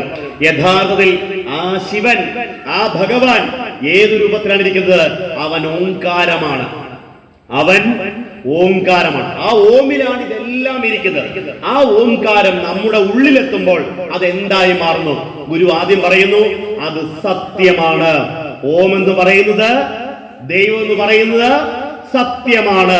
ദൈവദശകത്തിൽ ഗുരുദേവൻ പറയുന്നില്ലേ, നീ സത്യം, പറഞ്ഞു ഉറക്കെ പറഞ്ഞേ, നീ സത്യം, ജ്ഞാനം, ആനന്ദം നീ തന്നെ വർത്തമാനവും ഭൂതവും ഭാവിയും വേറല്ല ഓതും മൊഴിയും ഓർക്കല്ലേ. ദൈവമേ നീ സത്യമാണ്, സത്യമാണ് ഈശ്വരൻ. എന്താണ് സത്യം എന്ന് പറയുന്നത്? സത്യം എന്ന് പറയുന്നത് truth is that which is irrefutable at any time, any stage, anywhere എന്ന് പറഞ്ഞാൽ എല്ലാ കാലത്തും എല്ലാ ദേശത്തും എല്ലാ അവസ്ഥയിലും മാറ്റമില്ലാത്തതെന്തോ അതാണ് സത്യം. എന്നുവെച്ചാൽ ഇന്ത്യയിലായിക്കോട്ടെ, അമേരിക്കയിലായിക്കോട്ടെ, ഏത് കാലാവസ്ഥയിലായിക്കോട്ടെ, ഏത് തലത്തിലായിക്കോട്ടെ, മാറ്റമില്ലാത്ത ഒന്നാണ് സത്യം. അതാണ് ഈശ്വരൻ എന്ന് പറയുന്നത്. സത്യമാണ് ദൈവം. അപ്പൊ എന്റെ പ്രിയപ്പെട്ടവരെ, നമ്മുടെ ഉള്ളിൽ ദൈവം ഇരിക്കുന്നത് ഏത് രൂപത്തിലാണ്? ഏത് രൂപത്തിലാണ്? സത്യത്തിന്റെ രൂപത്തിലാണ്. ഇനി ഞാൻ നിങ്ങളോട് പറഞ്ഞുതരാം, ഈ സത്യം നിങ്ങളുടെ ഉള്ളിൽ ഇരിപ്പുണ്ടോ? സത്യത്തിന് നിരക്കുന്നതേ നമ്മൾ ചെയ്യാവൂ. സത്യത്തിന് നിരക്കുന്നതേ ചെയ്യാവൂ. കാരണം സത്യമാണ് ഈശ്വരൻ. അപ്പൊ സത്യത്തെ ഗുരു കാണിച്ചതും ഓരോരുത്തരെയും ഉള്ളിലിരിക്കുന്ന സത്യം, അതാണ് ദൈവം എന്ന് പറയുന്നത്. സത്യം. രണ്ട്, സത്യം ആണ് ഈശ്വരനെങ്കിൽ രണ്ടാമത് നമ്മൾ ചെയ്യേണ്ടത് ധർമ്മമാണ്. എന്ന് വെച്ചാൽ സത്യത്തിന് നിരക്കുന്ന പ്രവർത്തിക്ക് പറയുന്ന പേരാണ് എന്ത്? ധർമ്മം എന്ന് പറയുന്നത്. ചെല്ലു പറയാറില്ലേ, അമ്മമാർക്ക് പറയാറില്ലേ, മോനെ സത്യത്തിന് നിരക്കുന്നതേ പറയാവുള്ളൂ. പറയാറുണ്ടോ? സത്യത്തിന് നിരക്കുന്നതേ ചെയ്യാവുള്ളൂ. അതാണ് ധർമ്മം എന്ന് പറയുന്നത്. ആ ധാർമ്മികമായ പ്രവൃത്തി നമ്മുടെ ഉള്ളിൽ ഉണ്ടായിരിക്കണം. ധാർമ്മികമായിട്ടേ നമ്മൾ ചെയ്യാവുള്ളൂ. ധർമ്മമാണ് ഈശ്വരൻ. ഗുരുദേവൻ ധർമ്മം എന്ന പേരിൽ ഒരു കൃതി എഴുതിയിട്ടുണ്ട്. പറയാണ്, ധർമ്മ ഏവ പരം ദൈവം, ധർമ്മ ഏവ മഹാധനം, ധർമ്മ സർവത്ര വിജയി ഭവതു ശ്രേയസേ നൃണാം. ധർമ്മമാണ് ദൈവം എന്ന് പറയുന്നത്. ധർമ്മമാണ് എല്ലാം എന്ന് പറയുന്നത്. ആ ധർമ്മമാണ് നിങ്ങൾക്ക് എല്ലാ നന്മയെയും പ്രദാനം ചെയ്യുന്നത്. എന്റെ പ്രിയപ്പെട്ടവരെ, ഇവിടെ ഗുരു പറയാണ്, നിങ്ങൾക്കെല്ലാം ഉണ്ടാവണമെങ്കിൽ നിങ്ങൾ എന്ത് ചെയ്യണം? നിങ്ങൾ എന്ത് ചെയ്യണം? ധർമ്മത്തിനൊത്തു പ്രവർത്തിക്കണം. സത്യം, ധർമ്മം. മൂന്നാമത്തേത് പറയുന്നത് ദയ അല്ലെങ്കിൽ കാരുണ്യമാണ്. പ്രിയപ്പെട്ടവരെ, കാരുണ്യം ശ്രീനാരായണ ഗുരുദേവന്റെ ഏറ്റവും ഉയർന്ന ഒരു തലമായിരുന്നു. കാരുണ്യമൂർത്തിയാണ് ശ്രീനാരായണ ഗുരുദേവൻ. കാരുണ്യത്തിന്റെ അവതാരമാണ് ശ്രീനാരായണ ഗുരുദേവൻ. ഒന്ന് ആലോചിച്ച് നോക്കൂ.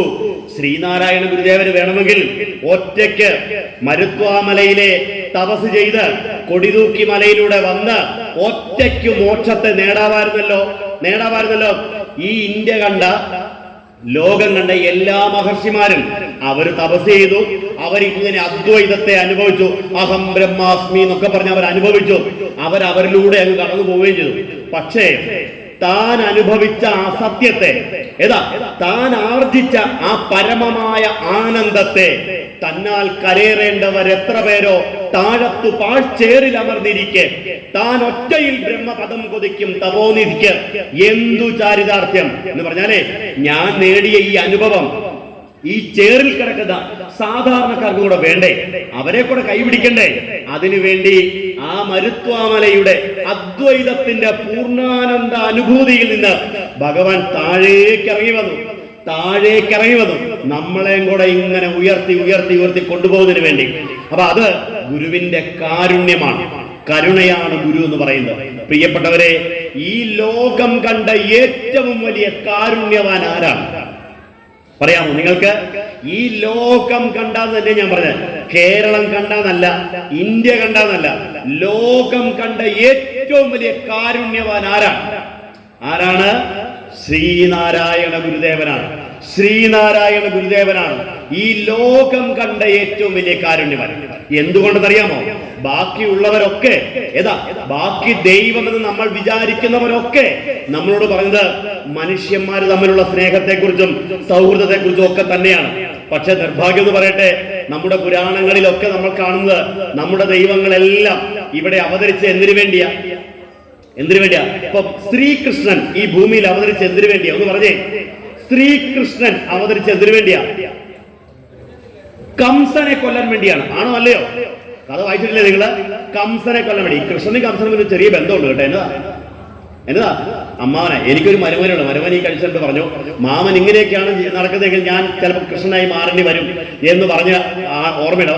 അമ്മാവനെ കൊല്ലാൻ വേണ്ടിയാണ് കൃഷ്ണൻ വരുന്നത്. കംസൻ വധിക്കുക. ഭദ്രകാളി എന്തിനാ അവതരിച്ചത്? കാളി ദാരികനെ കൊല്ലാൻ വേണ്ടിയാണ്, ദാരികനെ കൊല്ലാൻ. ശ്രീരാമൻ എന്തിനാ അവതരിച്ചത്? ശ്രീരാമൻ എന്തിനാ അവതരിച്ചത്? രാവണനെ കൊല്ലാൻ വേണ്ടിയാണ്.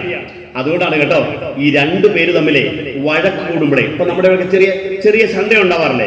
ഈ ശണ്ട കൂടുമ്പം നിങ്ങൾക്ക് കണ്ടു നിൽക്കുന്ന നിങ്ങൾക്കൊരു തോന്നല്, ഈ രണ്ടിൽ ഒരുത്തനെ തീർത്ത് കിട്ടിയാൽ കൊള്ളാമെന്നുണ്ടെങ്കിൽ നേരിട്ടോ പോയി ഒന്നും ചെയ്യാൻ പറ്റത്തില്ല. അതിനൊരു എളുപ്പവഴിയുണ്ട്. എന്നറിയാമോ? പതിയെ മാറി നിന്നിട്ട് ഒരു മന്ത്രമുണ്ട്. ആ മന്ത്രം എങ്ങനെയാണ്? രാമ രാവണ കാളി ദാരിക ബാലി സുഗ്രീവ കീരി പാമ്പ് കടി കടി എന്ന് പറയുന്ന നഖം കൂട്ടി ഉരസിയാൽ മതി, രണ്ടിലൊരാൾ ഉറപ്പായിട്ടും തീർന്നു കിട്ടും.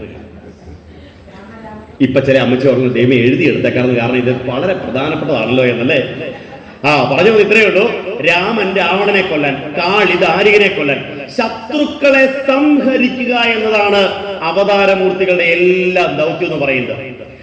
ഞാൻ വെറുതെ ഒരു ചോദ്യം ചോദിച്ചോട്ടെ, ശത്രുക്കളെ കൊന്നാൽ ശത്രുക്കളുടെ എണ്ണം കൂടുവോ കുറയുമോ? കൂടുവോ കുറയുമോ? നിങ്ങൾ കുറെ ശത്രുവുണ്ട്, നിങ്ങൾ കൊല്ലാതെ വിചാരിക്കേ, കൊന്നാൽ എണ്ണം കൂടുന്നോ കുറയുന്നോ? കൂടിക്കൊണ്ടേയിരിക്കും. നോക്കൂ പ്രിയപ്പെട്ടവരെ, ഇതാണ് ഗുരുവും ഇവരും തമ്മിൽ, ഈ അവതാരമൂർത്തികൾ തമ്മിലുള്ള വ്യത്യാസം. ശ്രീനാരായണ ഗുരുദേവൻ ശത്രുക്കളെ എന്ന് പറയുമ്പോൾ ഗുരു പറഞ്ഞു, ശത്രുവിനെ അല്ല കൊല്ലേണ്ടത്, മറിച്ച് ശത്രുതയെ സംഹരിച്ചാൽ മാത്രമേ ശത്രുക്കൾ ഇല്ലാതാവത്തുള്ളൂ. ആരെ സംഹരിക്കണം? ആരെ സംഹരിക്കണം? ശത്രുതയെ സംഹരിക്കണം. അപ്പോൾ ശത്രു സംഹാരമൂർത്തികൾ ഒരുപാടുണ്ട് പ്രിയപ്പെട്ടവരെ. ശത്രുതാ സംഹാരമൂർത്തി ലോകത്തൊന്നേ ഉള്ളൂ. ആര്? ശ്രീനാരായണ ഗുരുദേവൻ. അങ്ങനെയാണ് ഗുരു പറഞ്ഞത്, എല്ലാവരും ആത്മ സഹോദരരെന്നല്ലേ പറയേണ്ടത്?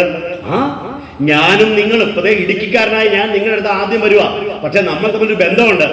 ആത്മ സഹോദരങ്ങളാണ് നമ്മൾ മാത്രമല്ല, പാകിസ്ഥാൻകാരും അഫ്ഗാനിസ്ഥാൻകാരും അമേരിക്കക്കാരും ഉൾപ്പെടെ ലോകത്തുള്ള എല്ലാവരും ആത്മ സഹോദരാണ്. ഈ ആത്മ സഹോദരന്മാരെന്ന് പറയുമ്പോഴേ മനുഷ്യന്മാരെന്ന് മാത്രം വിചാരിച്ചേക്കല്ലേ കേട്ടോ, മനുഷ്യന്മാരെന്ന് മാത്രം വിചാരിച്ചേക്കല്ല. ഗുരു സഹോദര എന്ന് വിളിച്ചത് തന്റെ മനുഷ്യരെ മാത്രമായിരുന്നില്ല. ഗുരു സഹോദര എന്ന് വിളിച്ചത് ഈ പ്രപഞ്ചത്തിലെ എല്ലാ ജീവജാലങ്ങളെയും ചേർത്തു വെച്ചാണ് ഗുരു അങ്ങനെ വിളിച്ചത്. അതുകൊണ്ട് ഗുരു എന്ത് പറഞ്ഞു? ഒരെറുമ്പിനെ പോലും നമ്മൾ നോവിക്കാൻ പാടില്ല എന്നും കൂടെ പറഞ്ഞു. അങ്ങനെ നമ്മളെ പഠിപ്പിക്കാൻ വേണ്ടി ഒരു പ്രാർത്ഥനയും തന്നു. ഏതാ പ്രാർത്ഥന? അനുകമ്പാദശകം. ഓർമ്മയില്ലേ? ഒരു പീഡയെറുമ്പിനും വരുത്തരുതെന്നുള്ള അനുകമ്പയും സദാ കരുണാകര നൽകുള്ളിൽ നിൻ തിരുമൈ വിട്ടകലാത ചിന്തയും. അല്ലയോ കരുണാകര, ദൈവത്തിന് ഗുരുദേവൻ വിളിച്ചൊരു പേരാണ്.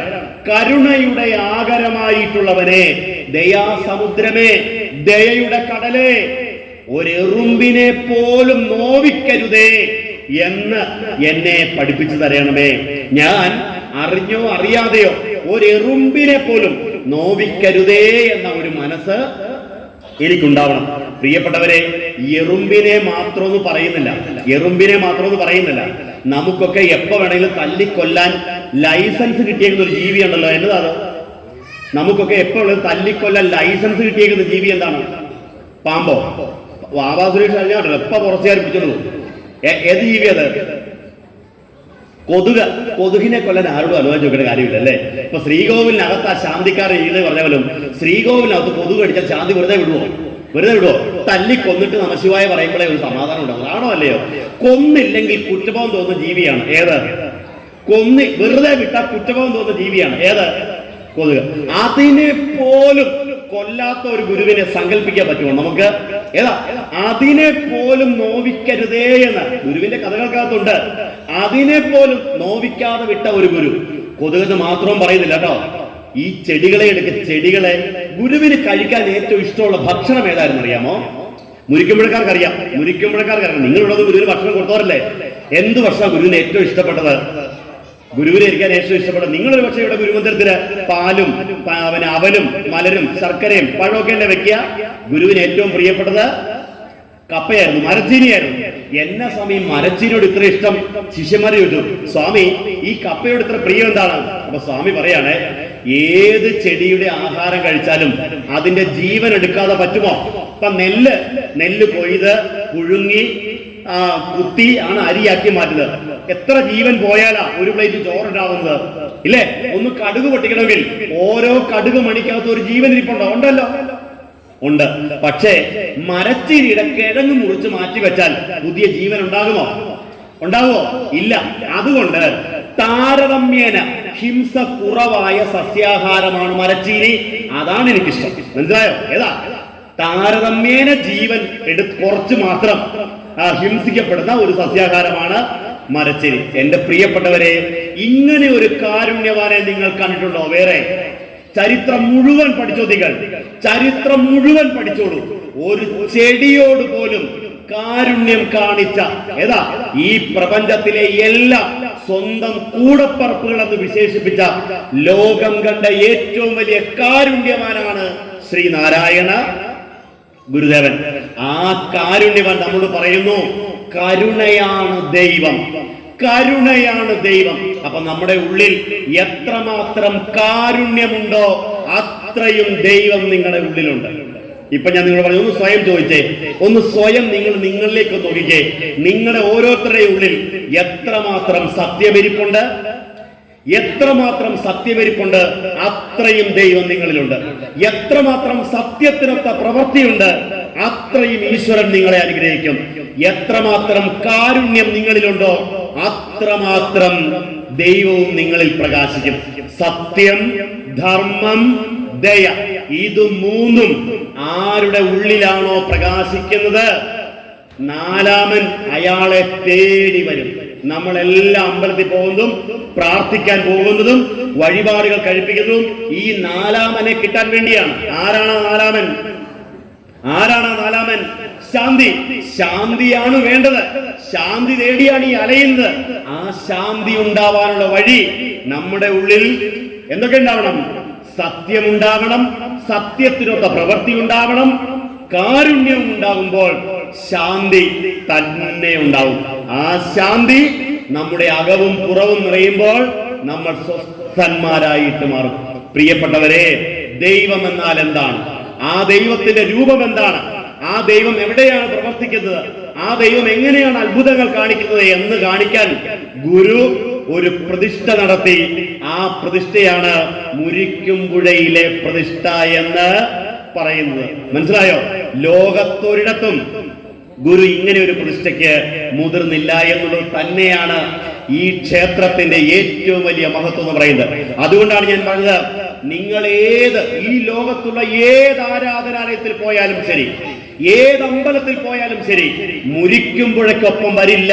അതൊന്നുമെന്ന് മനസ്സിലാക്കൂ പ്രിയപ്പെട്ടവരെ. നിങ്ങൾ എവിടേക്ക് പോയെന്ന് പറഞ്ഞാലും നിങ്ങൾ ഒരു പക്ഷെ വിചാരിക്കും ബിജുമാഷിപ്പ ആദ്യമായിട്ട് മുരിക്കുംപുഴ വന്നുകൊണ്ട് പറയുമായിരിക്കുമെന്ന്. അല്ല അല്ല അല്ല, നിങ്ങൾ ലോകത്തെവിടെ പോയാലും ശരി, മുരിക്കുംപുഴയുടെ ഒപ്പം ദൈവത്തെ പഠിപ്പിക്കാൻ ഒരു അമ്പലം വേറെയില്ല. കാരണം നമ്മുടെ തത്വമസി എന്ന് പറഞ്ഞാൽ പോരാ, അഹം ബ്രഹ്മാസ്മി എന്ന് പറഞ്ഞാൽ പോരാ, അയമാത്മാ ബ്രഹ്മ, പ്രജ്ഞാനം ബ്രഹ്മ, ഏത് രൂപത്തിൽ പറഞ്ഞാലും ശരി, അതേത് പ്രകാരത്തിലാണ് ഇരിക്കുന്നത് എന്ന് പഠിപ്പിക്കാൻ നമ്മുടെ ഭാഷയിൽ സാധാരണക്കാരന്റെ തലത്തിൽ ഗുരു ഉപയോഗിച്ച പ്രതിഷ്ഠാ സങ്കല്പമാണ് മുരിക്കുംപുഴയിലെ ഈ ഫലക പ്രതിഷ്ഠ എന്ന് പറയുന്നത്.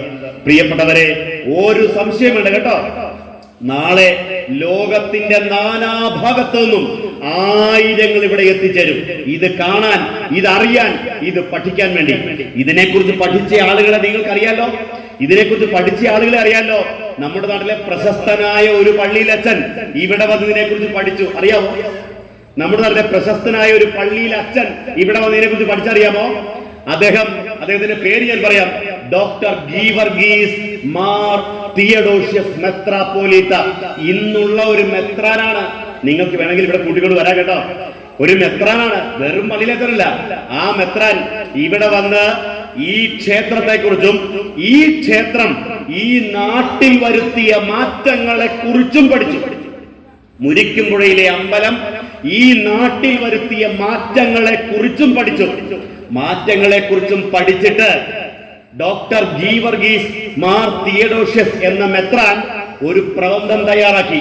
അതിന്റെ പേരിങ്ങനെയാണ്: നവീകരണവും പാരമ്പര്യങ്ങളുടെ പരിരക്ഷണവും ശ്രീനാരായണ ഗുരുവിലൂടെ മുരിക്കും പുഴയുടെ പശ്ചാത്തലത്തിൽ എന്നൊരു പുസ്തകവും അദ്ദേഹം എഴുതിയിട്ടുണ്ട്.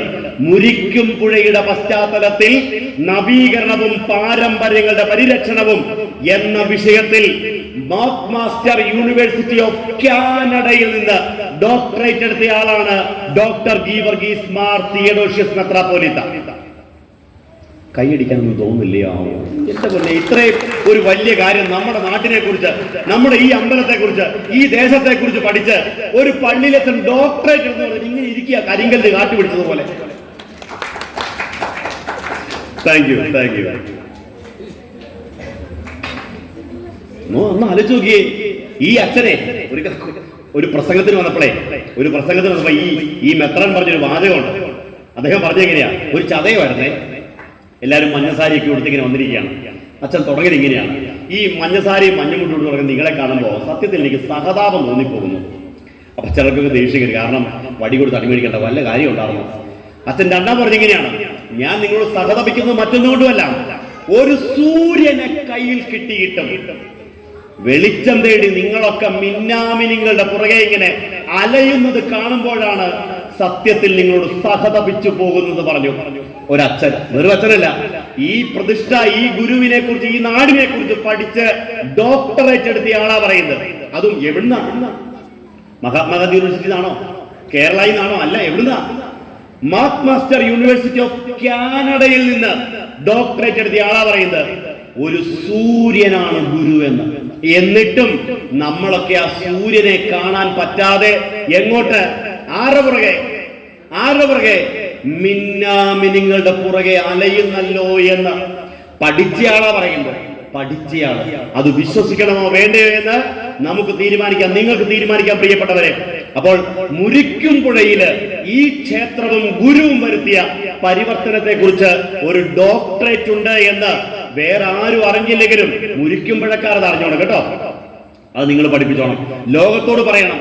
കാരണം ഈ പ്രതിഷ്ഠയും ഈ ഗുരുവും ഇവിടെ വരുത്തിയ, ജനങ്ങളിൽ വരുത്തിയ അത്ഭുതകരമായ ആ പുസ്തകം എന്റെ കയ്യിൽ ഇരിപ്പുണ്ട്. നിങ്ങൾക്കത് മേടിക്കാൻ കിട്ടും. ശിവഗിരിയിൽ ചെന്നാൽ മതി, ആ പുസ്തകം കിട്ടും. മിനിമം ഈ ഗ്രാമത്തിലെ എല്ലാ വീട്ടിലെങ്കിലും ആ പുസ്തകം വേണ്ടതാ കേട്ടോ. ഈ ഇടുക്കിക്കാരുടെ വീട്ടിലും കുഴപ്പമൊന്നുമില്ല, പക്ഷേ ഇവിടെയുള്ള എല്ലാ വീട്ടിലെങ്കിലും ആ ഒരു പുസ്തകമെങ്കിലും ഉള്ളത് ഏറ്റവും നല്ലതാണെന്ന് ഞാൻ വിചാരിക്കുന്നു. അപ്പൊ അങ്ങനെ നോക്കൂ, ഒരു നാടിനെ, ഒരു ദേശത്തെ ജനങ്ങളെ ആ പുസ്തകം വായിക്കുമ്പോഴാണ് അറിയുന്നത്.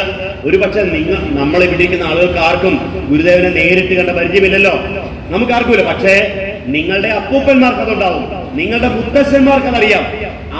അവർക്ക് എന്ത് മാറ്റമുണ്ടായി, എങ്ങനെയാണ് സംഭവിച്ചത് എന്ന് ആധികാരികമായിട്ട് പഠിപ്പിക്കാൻ ആ പുസ്തകത്തിലെ അറിവിന് സഹായിക്കും. അത് നമ്മളും നമ്മുടെ മക്കളും ഒന്ന് വായിക്കേണ്ടതാണ്, ഒന്ന് അറിയേണ്ടതാണ്, ഒന്ന് പഠിക്കേണ്ടതാണ്. അങ്ങനെ ലോകത്തെ ഒരു ദൈവീകമായ അനുഭവത്തെ ആശയങ്ങളിലൂടെ, വാക്കുകളിലൂടെ ഒരു വിഗ്രഹത്തിന്റെ രൂപത്തിൽ.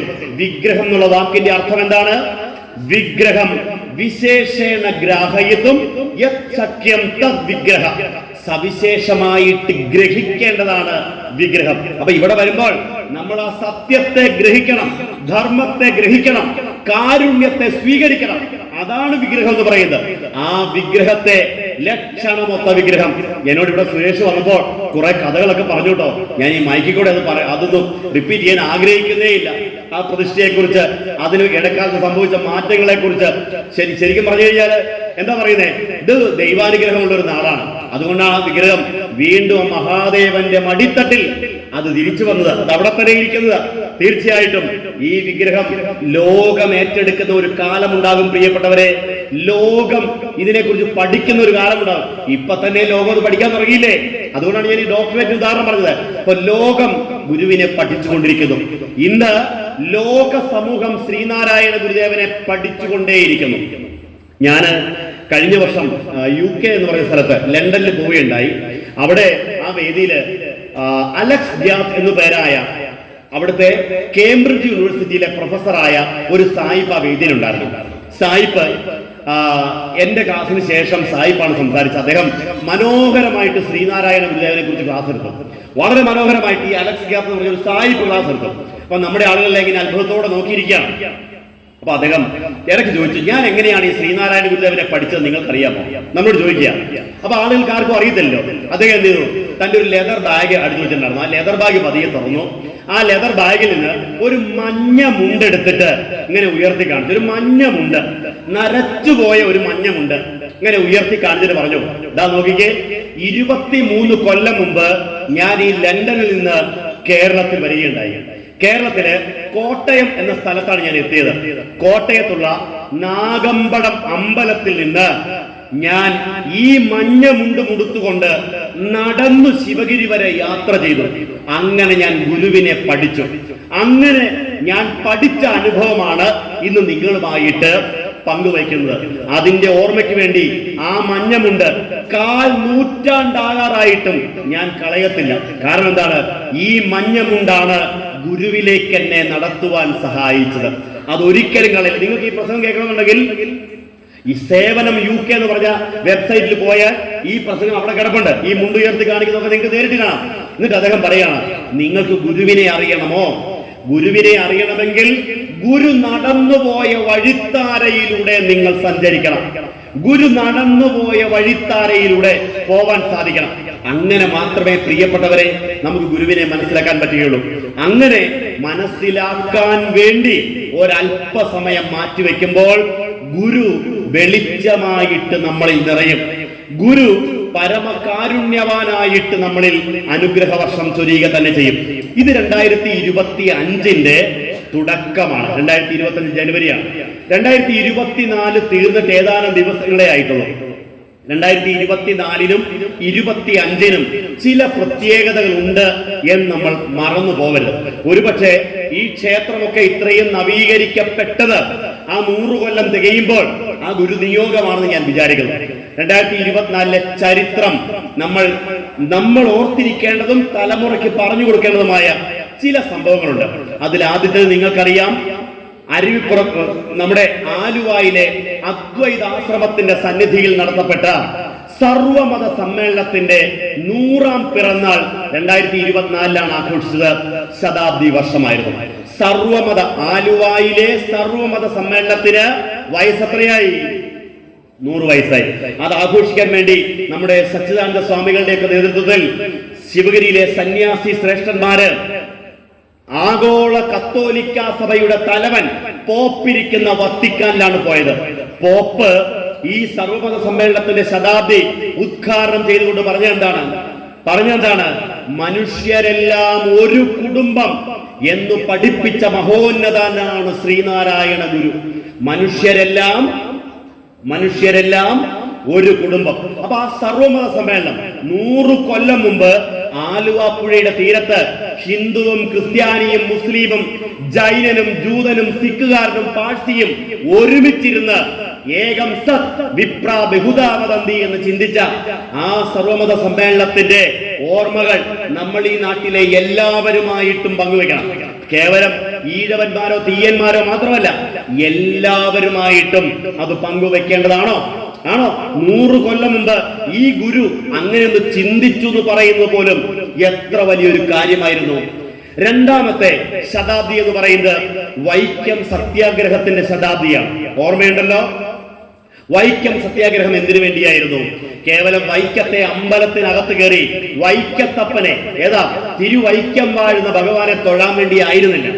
വൈക്കം സത്യാഗ്രഹം നടത്തിയത് ആ അമ്പലത്തിന്റെ മതിൽക്കെട്ടിന്റെ പുറമേയുള്ള വഴിയെ കൂടെ നടക്കാൻ വേണ്ടിയുള്ള അവകാശത്തിന് വേണ്ടിയായിരുന്നു വൈക്കം സത്യാഗ്രഹം നടത്തിയത്.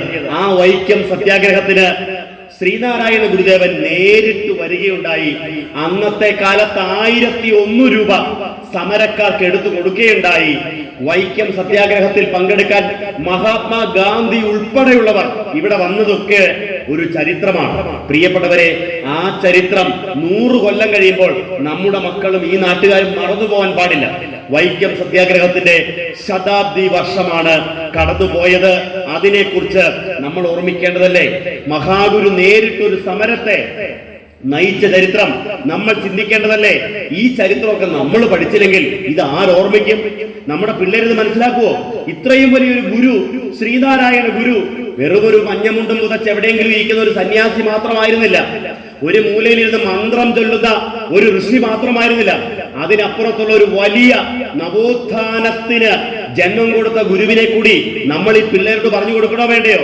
അപ്പൊ അതുകൊണ്ട് വൈക്കം സത്യാഗ്രഹത്തിന്റെ ശതാബ്ദിയെ കൂടി നമ്മൾ ഓർമ്മിക്കാൻ ഈ 100-ാം കൊല്ലമെങ്കിലും മുൻകൈയെടുക്കേണ്ടതാണ്. 3-ാമത്തെ ശതാബ്ദി എന്ന് പറയുന്നത് രാഷ്ട്രപിതാവായ മഹാത്മാഗാന്ധി ശ്രീനാരായണ ഗുരുദേവനെ നേരിട്ട് കണ്ടതിന്റെ ശതാബ്ദി വർഷമാണ് 2025 എന്ന് പറയുന്നത്. 1925-ലാണ് ഗുരു വരുന്നത്. എവിടെ? ശിവഗിരിയിലേക്ക്. ശിവഗിരിയിൽ വന്നപ്പോൾ എന്ത് മാറ്റം ഉണ്ടായി ഗാന്ധിക്ക്? നിങ്ങൾക്കറിയാലോ. ശിവഗിരിയിൽ വന്നപ്പോ ശാരദാമഠത്തിൽ പൂജ ചെയ്യുന്ന ആരാണ്? ശാരദാമഠത്തിലെ പൂജ ചെയ്യുന്ന ആരാണ്? പറയക്കുട്ടികൾ, പുലയക്കുട്ടികൾ. ആഹാരം വിളമ്പിക്കൊടുക്കുന്ന ആരാണ്? ഇവരൊക്കെ തന്നെയാണ്. ആകെ കൂടി ഒരു അങ്കലപ്പായി മഹാത്മജിക്ക്. കാരണം എന്താണ്? കുളിച്ച് വൃത്തിയായിട്ട് കുറിയിട്ട് അവര് പൂജിക്കുന്നത് കാണുമ്പോൾ നമ്പൂതിരിക്കുട്ടി മാറി നിൽക്കും. പക്ഷേ ഗുരുവിന്റെ ഈ ഒരു ജാതി ഒരു മതം എന്നൊക്കെ പറയുന്നതിനോട് വലിയ യോജിപ്പൊന്നും ഗാന്ധിക്ക് ഉണ്ടായിരുന്നില്ല. അതുകൊണ്ട് ഗാന്ധി ഗുരുവോട് ചോദിച്ചു, സ്വാമി പറയുന്നുണ്ട് ഒരു ജാതി ഒരു മതം ഒരു ദൈവം എന്നാണ്. ഒക്കെ ശരി തന്നെ, പക്ഷേ ഈ ആളുകളെ കണ്ടാൽ തന്നെ അറിയാലോ വ്യത്യാസം ഉണ്ടെന്ന്. ഇല്ല, ശരിയല്ലേ? നമ്മൾ തന്നെ പറയാറില്ലേ, കണ്ടാ അറിയാലോ എന്ന്. എന്നിട്ട് ഗാന്ധി ഒരു ന്യായീകരണം കൊടുത്തു. ഈ മാവേലേക്ക് നോക്കിയേ, ഈ മാവെ കാണുന്ന ഇലയൊന്ന് നോക്കിയേ. ചിലത് നീണ്ടതാണ്, ചിലത് ചുരുണ്ടതാണ്, ചിലത് കടുംപച്ചയാണ്, ചിലത് ഇളംപച്ചയാണ്. ഒരു മാവിലെ ഒരു കൊമ്പിലെ ഇലയ്ക്ക് പോലും വ്യത്യാസം കണ്ടാൽ അറിയാമല്ലോ. അതുപോലെയല്ലേ മനുഷ്യന്മാര്? അപ്പൊ ജാതി ഉള്ളത് തന്നെ അല്ലേ എന്ന് ചോദിച്ചപ്പോ ഗുരു എന്ത് മറുപടിയാ പറഞ്ഞേ? കണ്ടാ വ്യത്യാസം ഉണ്ടെന്നേ. ശരിയാണ്, കണ്ടാ വ്യത്യാസമുണ്ട്. പക്ഷേ അതിന്റെ ഇല അരച്ച് ഇല ചതച്ച് ചാറെടുത്താൽ വലുതെന്നോ ചെറുതെന്നോ ചുരുണ്ടെന്നോ വ്യത്യാസം ഉണ്ടാവോ? ഇല്ല. അതുപോലെയാണ് എല്ലാ മനുഷ്യരും, എല്ലാവരും ആത്മസഹോദരന്മാരാണെന്ന് ഗാന്ധിയെ പഠിപ്പിച്ച ഗുരുവാണ് ആര്? ശ്രീനാരായണ ഗുരുദേവൻ. എന്ന് പറഞ്ഞാൽ, ഞാൻ എന്റെ ഭാഷയിൽ പറഞ്ഞാൽ, ഗാന്ധിജി ഈ കേരളത്തിൽ വന്ന് 1925 ഗുരുദേവനെ കാണുന്നിടം വരെ ഒരു സാധാരണ ഗാന്ധിയായിരുന്നു. തിരിച്ചു ചെന്നപ്പോഴാണ് ഗാന്ധിജി മഹാത്മാഗാന്ധിയായിട്ട് മാറിയത് എന്ന് ഞാൻ പറയും. ഗാന്ധിജിയെ മഹാത്മാവാക്കിയ സംഭവം അരങ്ങേറിയത് ശിവഗിരി കുന്നിലാണ്. പ്രിയപ്പെട്ടവരെ, ഈ ഉദാഹരണം ഈ കുട്ടികളോട് പറഞ്ഞു കൊടുക്കണോ വേണ്ടയോ? ഈ നാട്ടിലുള്ള ആളുകൾ ഈ ചരിത്രത്തെ ഓർമ്മിക്കണമോ വേണ്ടയോ? വേണം. അതിന്റെ ശതാബ്ദി വർഷമാണിത്. 3-ാമത്തെ ശതാബ്ദി. 4-ാമത്തെ ശതാബ്ദി എന്ന് പറയുന്നത് മഹാകവി കുമാരനാശാൻ. നിങ്ങൾക്കറിയാലോ, കുമാരനാശാന്റെ ദേഹവിയോഗത്തിന്റെ ശതാബ്ദിയാണ്. പല്ലനയാറ്റിലെ റെഡീമർ ബോട്ട് അപകടത്തിൽ മൺമറഞ്ഞു പോയ കുമാരനാശാൻ. ഹാ പുഷ്പമേ അധിക തുംഗപദത്തിലെത്ര ശോഭിച്ചിടുന്നിതൊരു രാജ്ഞി കണക്കയേനേ ശ്രീഭൂവിലസ്ഥിരം അസംശയം എന്നു നിന്റെ ആഭൂതിയെങ്ങു പുനരെങ്ങു കിടപ്പിതോർത്താൽ എന്നെഴുതിയ വീണഭൂവിൽ തൊട്ട് മലയാള സാഹിത്യത്തിൽ ഇന്നേ വരെ പകരം വയ്ക്കാൻ പറ്റാത്ത ഒരു മഹാകവി ഉണ്ടായിട്ടുണ്ടെങ്കിൽ ആ മഹാകവിയാണ് കുമാരനാശാൻ. കുമാരുവിനെ മഹാകവിയാക്കി മാറ്റിയ കവികളുടെ കവിയാണ് ആര്? ശ്രീനാരായണ ഗുരുദേവൻ. കായിക്കരയിലെ കുമാരുവിനെ മഹാകവി കുമാരനാശാനാക്കി മാറ്റിയത് ആരാണ്? ശ്രീനാരായണ ഗുരുദേവനാണ്. ആ കുമാരനാശാനെ പഠിപ്പിക്കുമ്പോൾ ആശാനെ പഠിപ്പിക്കണം, ഒപ്പം ആശാനെ ആശാനാക്കിയ ഗുരുവിനെയും പഠിപ്പിക്കണം. വേണോ വേണ്ടയോ? അതിന്റെ ശതാബ്ദി വർഷമാണ് ഇപ്പോൾ ഈ കടന്നു പോകുന്നത്. അത് നമ്മൾ ഓർമ്മിക്കേണ്ടതല്ലേ, പറഞ്ഞു കൊടുക്കേണ്ടതല്ലേ? കുമാരനാശാൻ ആരായിരുന്നു? SNDP യോഗം എന്ന് പറയുന്ന മഹാപ്രസ്ഥാനത്തിന്റെ ആദ്യത്തെ ജനറൽ സെക്രട്ടറിയാണ് ആര്? കുമാരനാശാൻ. SNDP യോഗം എന്ന് പറയുന്ന പ്രസ്ഥാനത്തിന്റെ ആദ്യ പ്രസിഡന്റ് ആണ് ആര്? SNDP യോഗം എന്ന് പറയുന്ന എന്റെയും നിങ്ങളുടെയും പ്രസ്ഥാനത്തിന്റെ ആദ്യ പ്രസിഡന്റ് ശ്രീനാരായണ ഗുരുദേവൻ. ആദ്യ പ്രസിഡന്റാണ് ഗുരുദേവൻ. ആദ്യ സെക്രട്ടറി കുമാരനാശാൻ. ആദ്യത്തെ വൈസ് പ്രസിഡന്റ് ഡോക്ടർ പൽപു. മറന്നുപോയേക്കില്ല കേട്ടോ, ചിലർക്ക് ഇങ്ങനെ അന്തം വിട്ടു നോക്കുക, ഇടി നേരാണ് ഓടി എന്ന് പറഞ്ഞോണ്ട്. അപ്പോ അങ്ങനെയുള്ള ആ ചരിത്രം ഓർമ്മിക്കാൻ കുമാരനാശാന്റെ കൃതികൾ, നളിനി, ലീല, ചണ്ടാലഭിക്ഷുകി ഉൾപ്പെടെയുള്ള ഓരോ കൃതികളും ഓർമ്മിക്കാൻ, പഠിക്കാൻ ഒക്കെ കൂടിയുള്ള വർഷമാണ് 2024-ഉം 2025-ഉം എന്ന് മറന്നുപോയേക്കരുത്. സ്വാതന്ത്ര്യം തന്നെ അമൃതം, സ്വാതന്ത്ര്യം തന്നെ ജീവിതം, പാരതന്ത്ര്യം മാനികൾക്ക് മൃതിയേക്കാൾ ഭയാനകം എന്ന് പാടിയിട്ടുള്ള സ്നേഹമാണ് അഖില സാരമൊഴിയിൽ സ്നേഹസാരമിക സത്യമേകമാം സ്നേഹത്തിൽ നിന്നുദിക്കുന്നു ലോകം സ്നേഹത്താൽ. ആ സ്നേഹ ഗായകനായ കുമാരനാശാന്റെ ദേഹവിയോഗ ശതാബ്ദി വർഷമാണ് ഈ വർഷം. നോക്കൂ പ്രിയപ്പെട്ടവരെ, ചരിത്രത്തിലെ ഏറ്റവും നിർണായകമായ, ചരിത്രത്തിലെ ഏറ്റവും പ്രധാനപ്പെട്ട വൈക്കം സത്യാഗ്രഹത്തിന്റെ ശതാബ്ദി, ആലുവയിലെ സർവമത സമ്മേളനത്തിന്റെ ശതാബ്ദി, മഹാത്മാഗാന്ധി ശ്രീനാരായണ ഗുരുദേവനെ നേരിട്ട് കണ്ടുമുട്ടി ഗാന്ധി മഹാത്മാവായതിന്റെ ശതാബ്ദി. പിന്നെ എന്താണ് അടുത്തത്? ഒരു കലാരൂപത്തിന്റെ ശതാബ്ദി കൂടിയുണ്ട് പ്രിയപ്പെട്ടവരെ. ഒന്ന് ശ്രദ്ധിക്കണേ, ഒരു കലാരൂപത്തിന്റെ ശതാബ്ദി വർഷം കൂടിയാണ് ഈ വർഷം എന്ന് പറയുന്നത്. അത് ഏത് കലയാണെന്ന് അറിയാമോ? നാടകമല്ല, ഗാനമേളയല്ല, മിമിക്രിയല്ല, മിമിക്സ് പരേഡല്ല. ഒരു കാലത്ത് നമ്മുടെ ഉത്സവ പറമ്പുകളെ പ്രകമ്പനം കൊള്ളിച്ച ഒരു കലാരൂപമുണ്ട്, കഥാപ്രസംഗം. കഥാപ്രസംഗം കെടാമംഗലം സദാനന്ദൻ കേൾക്കുമ്പോൾ, കാഥികൻ വി സാംബശിവൻ കേൾക്കുമ്പോൾ ഓർമ്മ വരുന്ന കലയിലെ ഈ കല ആരാ ആരംഭിച്ചത്? ഈ കല എങ്ങനെയാ തുടങ്ങിയത്? ഈ കല ശ്രീനാരായണ ഗുരുദേവൻ ഒരു നല്ല ശിഷ്യനുണ്ടായിരുന്നു കേട്ടോ. നന്നായിട്ട് പാട്ടും പാടും, നന്നായിട്ട് പ്രസംഗം പറയും. ഒരേ സമയം പാട്ടും പാടും, പ്രസംഗം പറയും. സത്യദേവൻ എന്നാണ് ഈ ചങ്ങാതിന്റെ പേര്. ഗുരുദേവൻ സത്യദേവനോട് പറഞ്ഞു, സത്യദേവൻ വന്നിരിക്കുന്നു, കുമാരനെ വിളിക്കാൻ പറഞ്ഞു. കുമാരൻ ആശാനെ വിളിച്ചു പറഞ്ഞു. കുമാരനോട് പറഞ്ഞു, ആ ചണ്ടാല ഭിക്ഷുകി എന്ന കുമാരവിന്റെ കവിതയില്ലേ, ചണ്ടാല ഭിക്ഷുകി ഓർമ്മയുണ്ടത്? തൂമതേടും തൻ പാളാകിണറ്റിലെ ടോമൽ കയ്യാൽ കയറു വലിച്ചവൻ കോമളാങ്കി പള്ളിക്കുത്തി പോയി പഠിക്കണമായിരുന്നു. അപ്പൊ അതെ, ആ കവിത നമ്മൾ പണ്ട് പഠിച്ചതാ. അപ്പൊ ആ കവിത പാട്ടും പ്രസംഗമായിട്ട് എഴുതി കൊടുക്കാൻ പറഞ്ഞു. അങ്ങനെ കുമാരനാശാനെ കൊണ്ട് എഴുതിപ്പിച്ചു. സത്യദേവന്റെ കൊടുത്തിട്ട് പറഞ്ഞു, പോയി അവതരിപ്പിക്കാൻ പറഞ്ഞു. അങ്ങനെ നമ്മുടെ നാട്ടിലൊരു പുതിയ കലാരൂപം ഉദയം ചെയ്തു. ആ കലാരൂപത്തിന് പറയുന്ന പേരാണ് കഥാപ്രസംഗം. സത്യദേവനിലൂടെയാണ് അത് ആദ്യമായിട്ട് നമ്മൾ കേട്ടത്. അതിന്റെ തുടക്കക്കാരൻ ആരാണ്? അതിന്റെ കാരണക്കാരൻ ആരാണ്? അപ്പൊ ഗുരുവിന് കല എന്ന് പറഞ്ഞാൽ, ഇപ്പൊ നമ്മളൊരു പാട്ട് കേട്ടു പോയി, അത്ര നേരം ഒരു എൻജോയ്മെന്റ്. ഗാനമേള എന്തിനാ? ഇപ്പൊ ഇവിടെ ഈ ക്ഷേത്ര സന്നിധിയിൽ ഇവിടെ എന്റെ പ്രസംഗത്തിന്റെ സ്ഥാനത്ത് ഗാനമേളയാണെന്ന് സങ്കല്പിച്ചു നോക്കിക്കേ. നിങ്ങൾക്ക് ഈ മുമ്പിലത്തെ കസര കിട്ടുന്നില്ല. മണലിട്ട പാടാത്ത പോലെ ആള് വരും. എന്തിനാ? അടിച്ചു പൊളിക്കല 2-2.5 മണിക്കൂർ, അത്രേ ഉള്ളൂ. അപ്പോ ഗുരു പറഞ്ഞു, അടിച്ചു പൊളിക്കൽ മാത്രമല്ല, ആളുകൾ ചിന്തിക്കട്ടെ, ആളുകൾ പഠിക്കട്ടെ. പഠിക്കാനും ചിന്തിക്കാനുമുള്ള കലാരൂപം കൂടിയായിരുന്നു കഥാപ്രസംഗം. എന്നുവെച്ചാൽ ഒരു സമൂഹത്തെ മാറ്റണമെങ്കിൽ കലകളിലൂടെ സാധിക്കും. അതിനുവേണ്ടി ഗുരുജന്മം കൊടുത്ത കലാരൂപമാണ് ഏത്? അപ്പൊ അതിന്റെ ശതാബ്ദി വർഷത്തിൽ ഒരു കഥാപ്രസംഗം നടത്തണം കേട്ടോ. ഒരു കഥാപ്രസംഗം ശ്രീനാരായണ ഗുരുദേവന്റെ പേരില് നല്ല കഥാപ്രസംഗങ്ങളുണ്ട്, ധാരാളമുണ്ട്. ഒരു കഥ പുതിയതായിട്ട് അവതരിപ്പിക്കട്ടെ. അങ്ങനെ അതിന്റെ ശതാബ്ദി വർഷമാണ്. നോക്കിക്കേ, നമ്മൾ ഏതൊക്കെ ശതാബ്ദിയിലൂടെ കടന്നുപോയത് ഓർമ്മയുണ്ടല്ലോ. ഇനി അധികമാരും ഓർക്കുന്നില്ലെങ്കിൽ പോലും, വലിയ പ്രാധാന്യം ഇല്ലെങ്കിൽ പോലും, ഒരു ശതാബ്ദിയും കൂടെ ഈ കൊല്ലമാണ് കേട്ടോ. 2024 ഒരു ശതാബ്ദികളുണ്ട്. എന്തിനാണെന്നറിയാമോ? നമ്മൾ കഴിക്കുന്ന ഒരു ആഹാരത്തിന് കേരളത്തിൽ 100 വയസ്സായി. നമ്മൾ കഴിക്കുന്ന ഒരു ഭക്ഷണമേ അതിന് 100 കൊല്ലമായി. ഏതാണെന്നറിയാമോ? ഏതാ? ചപ്പാത്തിക്ക് നമ്മുടെ നാട്ടിൽ 100 വയസ്സായെന്ന്. എപ്പോഴായി ചപ്പാത്തി കേരളത്തിൽ വന്നതെന്നറിയാമോ? വൈക്കം സത്യാഗ്രഹത്തിൽ പങ്കെടുക്കാൻ വേണ്ടി ആയിരക്കണക്കിന് ആളുകൾ നാടിന് നാനാഭാഗത്തെത്തി. അപ്പൊ പഞ്ചാബിൽ നിന്ന് അകാലിദൾ പ്രവർത്തകന്മാരും ഈ സമരത്തിൽ കൂടാൻ വേണ്ടി വന്നു. പഞ്ചാബികൾ ഇവിടെ വന്നപ്പോൾ അറിയുന്നത്, നമ്മുടെ ഈ ചക്കയും മാങ്ങയും വേവിച്ചോണ്ടിരുന്ന സമരം ചെയ്യാൻ നേരം കിട്ടുമോ? അടുക്കള ഇറങ്ങാൻ സമയം കിട്ടില്ല. അപ്പൊ അവരെന്ത് ചെയ്തു? പഞ്ചാബികളുടെ ആ ചപ്പാത്തി വൈക്കം സത്യാഗ്രഹ വേദിയിൽ ആദ്യമായിട്ട് ഉണ്ടാക്കി സത്യാഗ്രഹത്തിൽ പങ്കെടുക്കുന്നവർ വിതരണം ചെയ്തു. അപ്പൊ വൈക്കം സത്യാഗ്രഹത്തിൽ 100 വയസ്സായപ്പോൾ ചപ്പാത്തിക്ക് ഇപ്പൊ എത്ര വയസ്സായി? ഇന്ന് വീട്ടിൽ പോയി പറഞ്ഞു, മക്കളെ ഈ കഴിക്കുന്ന സാധനം ഉണ്ടല്ലോ, നമ്മുടെ അപ്പൂപ്പന്റെ പ്രാധാന്യമുള്ള 100 വയസ്സായത് പറഞ്ഞു കൊടുത്തേക്കണം.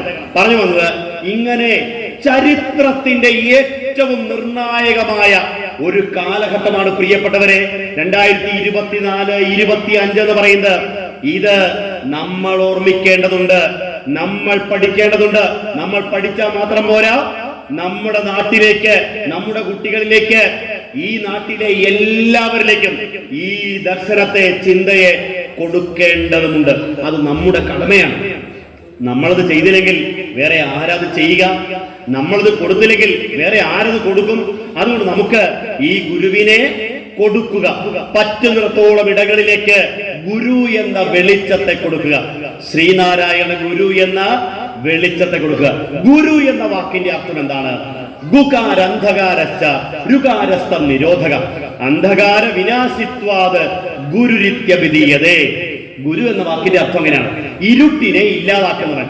ഗു എന്നാൽ ഇരുട്ട്, രു എന്നാൽ അതിനെ തടയുന്നത്. ഇരുട്ടിനെ തടയുന്നവനാണ് ഗുരു.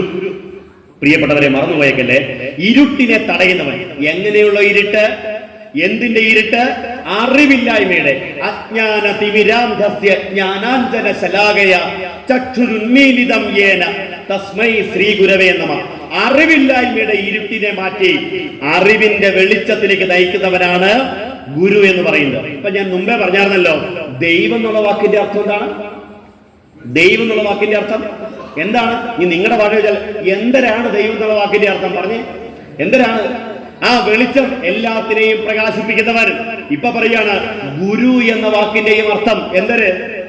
വെളിച്ചം, എല്ലാത്തിനെയും പ്രകാശിപ്പിക്കുന്നവൻ. അപ്പൊ ശരിക്കും ആലോചിച്ചാൽ ഗുരു ചെയ്യുന്നതും ദൈവം ചെയ്യുന്നതും രണ്ടും ഒന്ന് തന്നെയാണ്. എന്റെ വീട്ടിലെ മുത്തശ്ശിമാരെ പണ്ട് കാലത്ത് വീട്ടിൽ വിളക്ക് വെച്ചിരുന്ന ഒരു പ്രാർത്ഥനയുണ്ട്. ആ പ്രാർത്ഥന ഇങ്ങനെ പറയും: ഈശ്വരനെന്നും ഗുരുവെന്നും രണ്ടില്ല. മുരിക്കുമ്പോഴൊക്കെ ഉണ്ട് ഈ പാട്ട്. വിശ്വസിച്ചോർക്കുമ്പോൾ ഒന്നു തന്നെ, ഈശ്വര എന്നു ഞാൻ കൈവണങ്ങിടുന്നേൻ, നിത്യം ഗുരുപാദം കുമ്പിടുന്നേൻ. ഈശ്വരൻ എന്നും ഗുരു എന്നും രണ്ടെണ്ണം ഇല്ല. ആർക്കാ രണ്ടെണ്ണം ഇല്ലാത്തത്? വിശ്വസിച്ചോർക്കുമ്പോൾ ഒന്നു തന്നെ. ഒരു നല്ല വിശ്വാസിയെ സംബന്ധിച്ച്, ഒരു നല്ല ഭക്തരെ സംബന്ധിച്ച് ഈശ്വരൻ തന്നെയാണ് ഗുരു എന്ന് പറയുന്നത്. ഗുരു തന്നെയാണ് ഈശ്വരൻ എന്ന് പറയുന്നത്. ആർക്കാണ്? വിശ്വസിക്കുന്നവർക്ക്. മറന്നുപോയേക്കല്ലേ, വിശ്വസിക്കുന്നവർക്ക്. ഗുരു ആരാണ്? ഗുരു ആരാണ്? ഈശ്വരനാണ്. എന്റെ പ്രിയപ്പെട്ടവരെ, ഗുരു ഈശ്വരനാണെന്ന് ഇപ്പൊ ഞാനിവിടെ എന്ന് പറഞ്ഞാൽ നിങ്ങൾ പറയും അത് മാഷിന്റെ ഭക്തി കൊണ്ട് പറയുന്നതാണ്, പുള്ളിയുടെ വിശ്വാസം കൊണ്ട് പറയുന്നതാണ്. നമുക്കിവിടെ ഗുരു ആരാണ്? നമ്മളെ സംബന്ധിച്ച് ഗുരു ആരാണ്? കേരളത്തെ സംബന്ധിച്ച് ഗുരു ഒരു സാമൂഹ്യ പരിഷ്കർത്താവാണ്, വിപ്ലവകാരിയാണ്, കവിയാണ്, തത്വചിന്തകനാണ്, അദ്വൈത വേദാന്തിയാണ്, മഞ്ഞക്കൊടി പിടിക്കുന്നവരുടെ നേതാവാണ്. ഇങ്ങനെയൊക്കെയല്ലേ നമ്മളെ സംബന്ധിച്ച് ഗുരു എന്ന് പറയുന്നത്. നിങ്ങളുടെയൊക്കെ പിള്ളേരോട് ചോദിച്ചാൽ എത്രയോ പിള്ളേർ പറയുന്നു എനിക്കറിയാവുന്ന ഏതാ ഗുരുവിന്റെ ആ ദിവ്യ സ്വരൂപത്തെ പുതിയ തലമുറയ്ക്ക് വേണ്ട രീതിയിൽ മനസ്സിലാക്കാൻ കഴിഞ്ഞിട്ടില്ല. പുതിയ തലമുറയ്ക്ക് ഇപ്പോഴും ഗുരുവിനെ വേണ്ട രീതിയിൽ ഉൾക്കൊള്ളാൻ കഴിഞ്ഞിട്ടില്ല. അത് പഠിപ്പിക്കാനുള്ള ഒരു സംവിധാനം നമ്മൾ ചെയ്യുന്നില്ല കേട്ടോ. പക്ഷേ അമേരിക്കക്കാരത് ചെയ്യുന്നുണ്ട്, കാനഡയിൽ അത് ചെയ്യുന്നുണ്ട്, ഗൾഫ് രാജ്യങ്ങളിൽ അത് ചെയ്യുന്നുണ്ട്, ഇന്ത്യയിലെ മറ്റു സംസ്ഥാനങ്ങളിലൊക്കെ തന്നെയും അത് പഠിക്കാൻ വേണ്ട സംവിധാനങ്ങൾ ചെയ്യുന്നുണ്ട്. കാരണം ഗുരു ഇരുട്ടിനെ ഇല്ലാതാക്കും. എവിടെയാണോ ഗുരു ഉള്ളത് അവിടെ ഇരുട്ടില്ലാതെയാണ്. ഗുരുവിനെ ഇപ്പൊ ഞാൻ പറഞ്ഞ എന്റെ വാക്കിൽ നിന്ന് മനസ്സിലാക്കണമെന്നില്ല, ഗുരുവിനെ നേരിട്ട് കണ്ടവരോട് ചോദിക്കുന്ന ഇപ്പം ആന എങ്ങനെ ഇരിക്കുന്നു ആരോടാ ചോദിക്കണ്ടേ? ആനയെ കണ്ടവര് പറയണം. ആനയെ കാഴ്ചയില്ലാത്ത അന്ധന്മാര് തൊട്ടല്ലേ മനസ്സിലാക്കാൻ പറ്റുള്ളൂ. ഈ തൊട്ടറിയുന്നവരോട് ആനയെ കുറിച്ച് ചോദിച്ചാൽ അവരെന്ത് പറയും? ഒരാൾ പറയും ആനയോ ഇതോ നല്ല തൂണ് പോലെ ഇരിക്കും. ആര് പറയും? കാലത്തൊട്ടവൻ. രണ്ടാമൻ പറയും എന്റെ ചങ്ങാതി മണ്ടത്തരം പറയാണ്ടിരിക്കും, ആന എന്ന് പറയാൻ നല്ല പാറ പോലെ ഇരിക്കും. ആരാ പറയുന്നത്? ഉടനെ പിടിച്ചവൻ. മൂന്നാമൻ പറയും ഏയ് ഇത് രണ്ടും തെറ്റാണ്, എന്റെ അഭിപ്രായത്തിൽ ആന ഒരു ചൂല് പോലെയാണ്. ആര് പറയും? വാലെ പിടിച്ചവൻ. മൂന്നാമൻ പറയും ഇതൊന്നുമല്ല ശരി, ആന ഒരു മുറം പോലെയാണ്. ആര് പറയും? ചെവിയിൽ പിടിച്ചവൻ. ഗുരുവിന്റെ വാക്കുകളെ കടമെടുത്താൽ ഉലകിൽ ഒരാനയിൽ അന്ധരെന്ന പോലെ പലവിധ യുക്തി പറഞ്ഞു പാമരന്മാർ ഗുരുവിനെയും പഠിപ്പിക്കുകയാണ്. സാമൂഹ്യ പരിഷ്കർത്താവാണ്, SNDP-കാരുടെ ഗുരുവാണ്, വിപ്ലവകാരിയാണ്, നല്ല മനുഷ്യനാണ്. ശ്രീനാരായണ ഗുരു ദൈവമാണോ? ഞാൻ ചോദിക്കുകയാണ്, ശ്രീനാരായണ ഗുരു ദൈവമാണോന്നേ? ഇവിടെ ജനിച്ച് ജീവിച്ച ഒരു ഗുരുവല്ലേ, അതൊക്കെ ദൈവമാകും? എന്ന് ചോദിക്കുന്ന ആളുകൾ നമ്മുടെ ഇടയിലുണ്ട്. ഇനി അതുകൊണ്ടാണ് ഞാൻ പറഞ്ഞത്, ആനയെ കുറിച്ച് അറിയാൻ ആനയെ പോയി കാണണം. ഗുരുവിനെ കണ്ടവര് പറയട്ടെ, ഗുരുവിനെ കണ്ടവര് പറയട്ടെ. നോക്കാം, 1922 നവംബർ 22 കേട്ടോ, 102 കൊല്ലം മുമ്പ് ശിവഗിരിയിൽ വന്ന് ശ്രീനാരായണ ഗുരുദേവനെ നേരിട്ട് കണ്ട വിശ്വമഹാകവി എന്നറിയപ്പെടുന്ന രവീന്ദ്രനാഥ ടാഗോർ. ഓർമ്മയുണ്ടല്ലോ, ജനഗണമന എഴുതിയത് ആരാണ്? ടാഗോർ. ദേശീയ ഗാനം എഴുതിയ ആ ടാഗോർ ശിവഗിരി വന്നു, ഗുരുദേവനെ കണ്ടു, നേരിട്ട് മുഖാമുഖം ഇരുന്നു, സംസാരിച്ചു, ആശയങ്ങൾ പങ്കുവച്ചു. തിരിച്ചു പോയപ്പോഴേ ശിവഗിരിയിലെ സന്ദർശക പുസ്തകത്തിൽ സ്വന്തം കൈയക്ഷരത്തിൽ എഴുതി വച്ചിട്ട് പോയ ഒരു വാചകമുണ്ട്. എന്താ എഴുതിയത്? I have been touring different parts of the world. During this travel, I have had good fortune to come into contact with several saints and rishis. But I frankly admit that I have not come across one who is spiritually greater than Swami Narayana Guru of Malayalam. May a person who is on par with him in spiritual attainment. ഞാനേ ഇംഗ്ലീഷിൽ പറഞ്ഞത് വേറൊന്നിനുമല്ല. ടാഗോർ പറഞ്ഞത് അങ്ങനെ തന്നെ കേൾക്കാൻ വേണ്ടിയിട്ടാ. മലയാളത്തിൽ ഇങ്ങനെ പറയാം. ടാഗോർ പറയാണ്, ഞാൻ ലോകം മുഴുവൻ സഞ്ചരിച്ചു വരികയാണ്. ഈ പാവയ്ക്കാപോലെ നടക്കുന്ന കേരളമല്ല പറഞ്ഞത്, ലോകം മുഴുവൻ കണ്ടിട്ട് വരികയാണ്. ഈ ലോകത്തുള്ള ഒരുപാട് വിശുദ്ധന്മാരെ, ഋഷിമാരെ, ഗുരുക്കന്മാരെ, ലോകത്തെ പ്രശസ്തന്മാരെ ഒക്കെ ഞാൻ കാണുകയുണ്ടായി. എന്നിട്ട് ടാഗോർ പറയണേ, but I frankly admit that, ഒരു കാര്യം ഞാൻ തുറന്ന് സമ്മതിക്കട്ടെ. ടാഗോർ പറയുന്നു, ഒരു കാര്യം ഞാൻ തുറന്ന് സമ്മതിക്കട്ടെ. എന്ത്? മലയാളത്തിലെ, ഇനി പറയുന്നത് മറന്നുപോയേക്കരുത്, മലയാളത്തിലെ ശ്രീനാരായണ ഗുരുവിനേക്കാൾ വലിയ, വേണ്ട, ശ്രീനാരായണ ഗുരുവിന്റെ ഒപ്പമിരിക്കാൻ യോഗ്യതയുള്ള, may a person who is on par with him in spiritual attainment, Sreenarayana ഗുരുവിന്റെ ഒപ്പമിരിക്കാൻ യോഗ്യതയുള്ള ഒരു വിശുദ്ധനെ, ഒരു ഋഷിയെ ലോകത്തൊരിടത്തും എനിക്ക് കണ്ടെത്താൻ കഴിഞ്ഞിട്ടില്ല എന്ന് പറയല്ല, എഴുതി വെച്ചിട്ട് പോയി. ആര്? SNDP കാരനാണോ? ആര്? രവീന്ദ്രനാഥ ടാഗോർ. മാറിപ്പോയേക്കല്, ശ്രീനാരായണ ഗുരുവിന്റെ മുകളിലല്ല, ശ്രീനാരായണ ഗുരുവിന്റെ ഒപ്പമിരിക്കാൻ ഒരാൾ വേറെ ഇല്ലെന്ന്. ഈ ടാഗോറിന്റെ നാട്ടിലാണല്ലോ ഇന്ത്യ കണ്ട ഏറ്റവും വലിയ സന്യാസി സ്വാമി വിവേകാനന്ദനുള്ളത്, ഇല്ലേ? വിവേകാനന്ദന്റെ ഗുരുവാണ് ശ്രീരാമകൃഷ്ണ പരമഹംസൻ. അവരൊക്കെ ഇവിടെ ഉണ്ടല്ലോ എന്ന് ഈ ടാഗോറിന് ഇങ്ങനെ പറഞ്ഞാൽ പോരായിരുന്നോ? എന്റെ നാട്ടിലെ രാമകൃഷ്ണ പരമഹംസരെ പോലെ, വേണ്ട, എന്റെ നാട്ടിലെ വിവേകാനന്ദനെ പോലെ ഒരു ഗുരു കേരളത്തിലുണ്ടെന്ന് പറഞ്ഞാൽ പോരായിരുന്നോ? അങ്ങനെയല്ല പറഞ്ഞത്. ഈ ലോകത്ത് ശ്രീനാരായണ ഗുരുവിന്റെ മുകളിലല്ല, ഒപ്പമിരിക്കാൻ ഒരു ഗുരു ലോകത്തില്ല എന്ന് വിശ്വസിക്കണമോ വേണ്ടയോ എന്ന് നിങ്ങൾക്ക് തീരുമാനിക്കാം.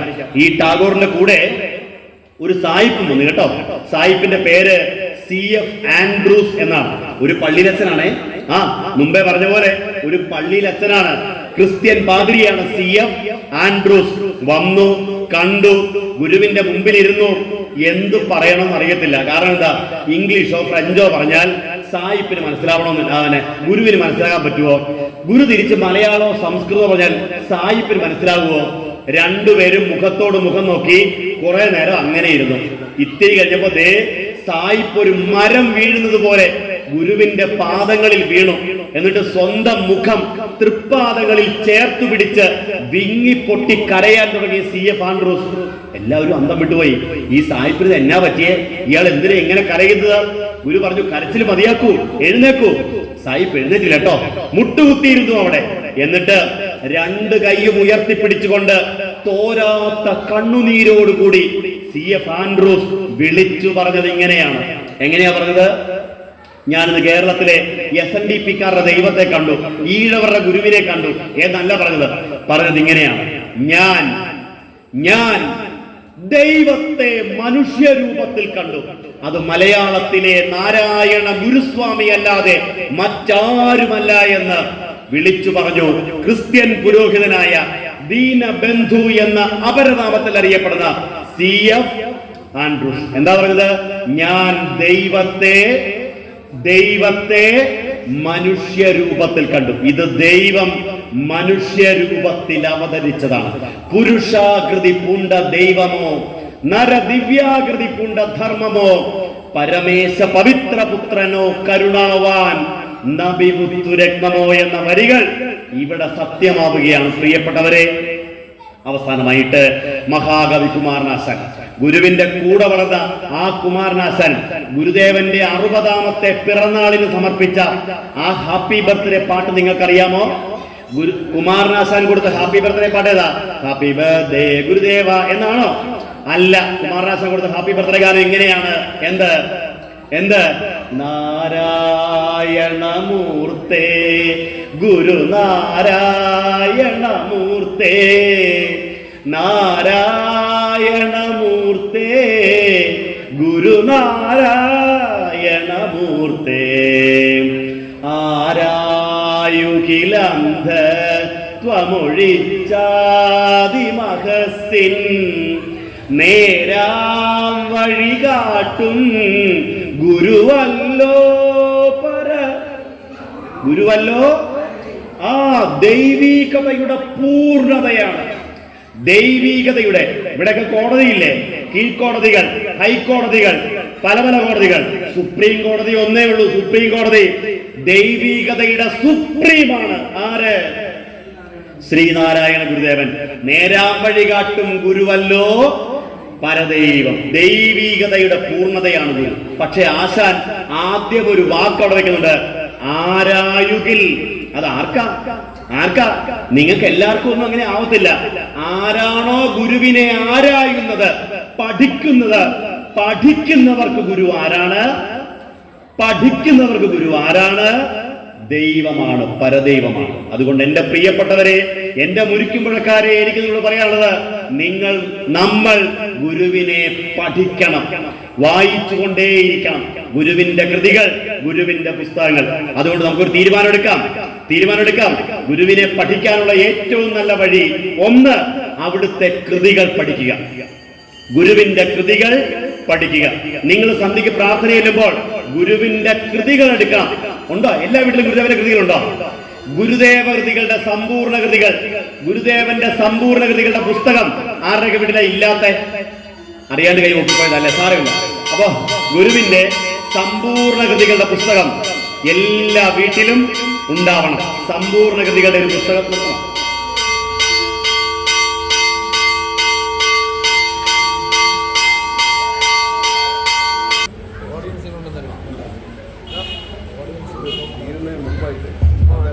വേഗം തിരിച്ചു വരുവാണെങ്കിൽ ഞാൻ വേഗം ഒന്ന് അവസാനിപ്പിക്കാം.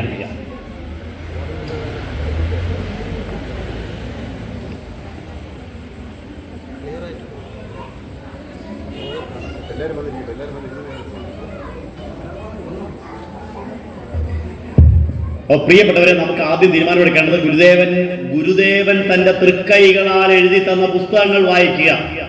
ഗുരുദേവന്റെ കൃതികൾക്ക് ഒരു പ്രത്യേകത ഉണ്ട്. എന്താ അതിന്റെ പ്രത്യേകത അറിയാമോ? ഗുരുദേവന്റെ കൃതികൾ ഏതാ? അതിൽ തന്നെ നമുക്ക് പ്രാർത്ഥനയ്ക്ക് വേണ്ടതാണ് ആദ്യ കൃതികൾ.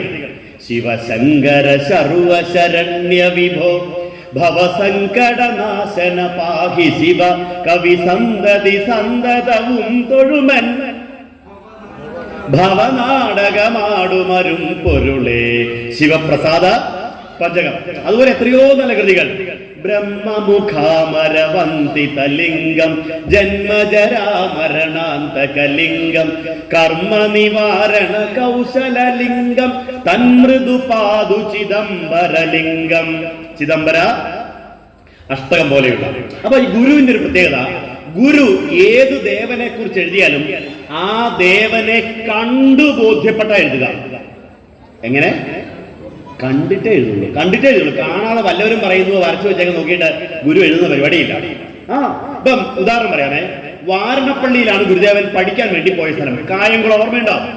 കായംകുളത്ത് ഇപ്പൊ വേറൊരു പേര് ഓർമ്മയുണ്ടല്ലോ, കായംകുളം കൊച്ചുണ്ണി. അപ്പൊ കായംകുളത്ത് വാരണപ്പള്ളി തറവാട്ടിൽ നിന്നിട്ട് ചേവണ്ണൂർ കളരിയിലാണ് ഗുരു പഠിക്കാൻ വേണ്ടി പോയത്. അവിടെ പഠിക്കുന്ന സമയത്ത് ഒരു ദിവസേ ക്ലാസ്സിൽ ഈ കുട്ടി എഴുതിട്ട് ഒറ്റ ഓട്ടം, ഈ നാണു ഒറ്റ ഓട്ടം. അപ്പോ ആളുകൾ പുറകെ ഓടി, ആശാൻ പുറകെ ഓടി. എന്നിട്ട് ഒരു കുളത്തിന്റെ കരയിലെത്തി ഈ കുട്ടി ബോധം കെട്ട് വീഴുന്നു. വെള്ളം തളിച്ച് എഴുന്നേപ്പിച്ചു. എന്നിട്ട് നാണുനോട് ചോദിച്ചു, കുഞ്ഞെ നീ എന്തിനാ ഇങ്ങനെ ഓടിയത്? നീ ആരെ കണ്ടിട്ടാ ഓടിയത്? ആരെ കണ്ടിട്ടാ എന്റെ കുട്ടി ഓടിയത്? ആശാന്റെ ചോദ്യമാണേ. അപ്പൊ ഗുരു പറയാണ്, എന്താ ഗുരു കണ്ടത്? ഗുരു എന്താ കണ്ടത്? ഗുരു ഇങ്ങനെയാണ് പറഞ്ഞത്: ഭൂയോ വൃത്തി നിവൃത്തയായി ഭുവനവും സത്തിൽ തിരോഭൂതമായി പീയൂഷധ്വനിലീനമായി ചുഴലവും ശോഭിച്ചു ദീപപ്രഭ. മായാ മൂടുപടം തുറന്ന് മണിരംഗത്തിൽ പ്രകാശിക്കും അക്കായാവിൻ മലർമേനി കൗസ്തുഭമണിഗ്രീവന്റെ ദിവ്യോത്സവം. അപ്പൊ ആശാൻ പറയാ, രാമൻ പിള്ള ആശാനാണ്. ആശാൻ പറയാ, കുഞ്ഞെ ഒന്നോടെ തെളിച്ച് പറയാമോ? ഒന്നോടെ തെളിച്ച് പറയാമോ എന്നതാ കണ്ടേന്ന്? അപ്പൊ ഗുരു പറയാ, ശ്രീവാസുദേവ സരസീരുഹ പാഞ്ചജന്യ കൗമോദകീ ഭയനിവാരണ ചക്രപാണേ ശ്രീവത്സ വത്സ സകലാമയമൂലനാശിൻ ശ്രീഭൂപദേ ഹരഹരേ സകലാമയം നേ ഗോവിന്ദ ഗോപസുത ഗോഗണപാലലോല ഗോപീജനാംഗ കമനീയ ദിജാംഗ സംഗ ഗോദേവി വല്ലഭ മഹേശ്വര മുഖ്യവന്ദ്യ ശ്രീഭൂപദേ ഹരഹരേ സകലാമയം നേ. ആശാനുണ്ടല്ലോ, രാമൻ പിള്ള ആശാൻ അന്തം വിട്ടുപോയി. ആശാൻ പറയാണ്, ഇത് കൃഷ്ണനെ നേരിട്ട് കണ്ടു ചൊല്ലിയതല്ലേ? അതെ, കൃഷ്ണനെ കണ്ടുകൊണ്ട് എഴുതിയ കൃതിയാണ്. ഏത്? ശ്രീ വാസുദേവ അഷ്ടകം. അപ്പം കണ്ടെഴുതിയത് വേണോ അതോ കേട്ടെഴുതിയത്?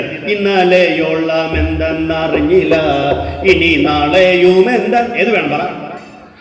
മറ്റേ ചൊല്ലിക്കോ, ചൊല്ലണ്ടാന്ന് ഞാൻ പറയുന്നില്ല കേട്ടോ. പക്ഷേ ഇത് കണ്ടെഴുതുക. അതുകൊണ്ടാണ് രാമൻ പിള്ളയാശാൻ പറഞ്ഞു, ശ്രീ മഹാഭാഗവതം മൊത്തം വായിക്കുന്ന ഫലം കിട്ടും. വാസുദേവ അഷ്ടകം 8-4-32 വരി ചൊല്ലിയാൽ മതി. ഏതാ മഹാഭാഗവതം അറിയാലോ, ഇമാതിരി വലിപ്പമുണ്ട്. അത് മുഴുവന്റെ സത്തയാണ് ശ്രീകൃഷ്ണ ദർശനവും വാസുദേവ അഷ്ടകം. ഇനി ഈ മഹാദേവൻ, ഈ ശിവൻ, ഈ കാളകണ്ഠേശ്വരൻ, ഈ ശിവനെ മരുത്വാമലയിലെ തപസിൽ ശിവപെരുമാൾ ഗുരുവിന്റെ മുമ്പിൽ പ്രത്യക്ഷനാവുന്നുണ്ട്. ഈ കാളകണ്ഠൻ ഗുരുവിന്റെ മുമ്പിൽ പ്രത്യക്ഷനാവുന്നുണ്ട്. പ്രത്യക്ഷനായപ്പോൾ ആ ശിവനെ കണ്ടപ്പോൾ ഗുരു എന്താ പറഞ്ഞേ? ഒരു കോടി ദിവാകരൊത്തുയരും പടി പാരൊടു നീരനലാദികളും കെടുമാറു കിളർന്നു വരുന്നൊരു നിൻ വടിവെന്നുമിരുന്നു വിളങ്ങിടണം. ഇടണേ ഇരു കൺമുന എന്നിലതിന്നടിയെന്നഭിലാഷമുമാപതിയെ ജഡമിന്നിതു കൊണ്ടു ജയിക്കുമിതിന്നിട ഇല്ല ഇരിപ്പതിലൊന്നിലുമേ. കൃതിയുടെ പേരെന്താണെന്ന് അറിയാമോ? ചിജ്ജട ചിന്തനം. ചൊല്ലാറുണ്ടോ? ചൊല്ലാറില്ല. വലിയ പാടാണ്. ചുമ്മാ സംസ്കൃതം ആളുകൾക്ക് വല്ല മനസ്സിലാവുന്ന ഭാഷയാണ് ഇത്. അപ്പൊ മറ്റേത് ശിവനെ കണ്ടെഴുതിയത. കണ്ട് 1 കോടി സൂര്യന്മാരുടെ പ്രകാശമായിരുന്നു ശിവന്. 1 കോടി സൂര്യന്മാരുടെ വെളിച്ചം. അങ്ങനെ എഴുതിയ അതിമനോഹരമായ ചിജ്ജട ചിന്തനം പോലെയുള്ള എത്രയോ കൃതികൾ. ഇനി സുബ്രഹ്മണ്യനെ കുറിച്ച് ഇഷ്ടമല്ലേ? സുബ്രഹ്മണ്യനെ കുറിച്ച് കൃതിയാണ് ശാന്തം ശംഭു തനൂജം സത്യമനാധാരം ജഗദാധാരം ജ്ഞാതൃജ്ഞാന നിരന്തര ലോക ഗുണാതീതം ഗുരുണാതീതം. ഏതാ കൃതി? ഗുഹാഷ്ടകം. വേറെ ഉണ്ട്.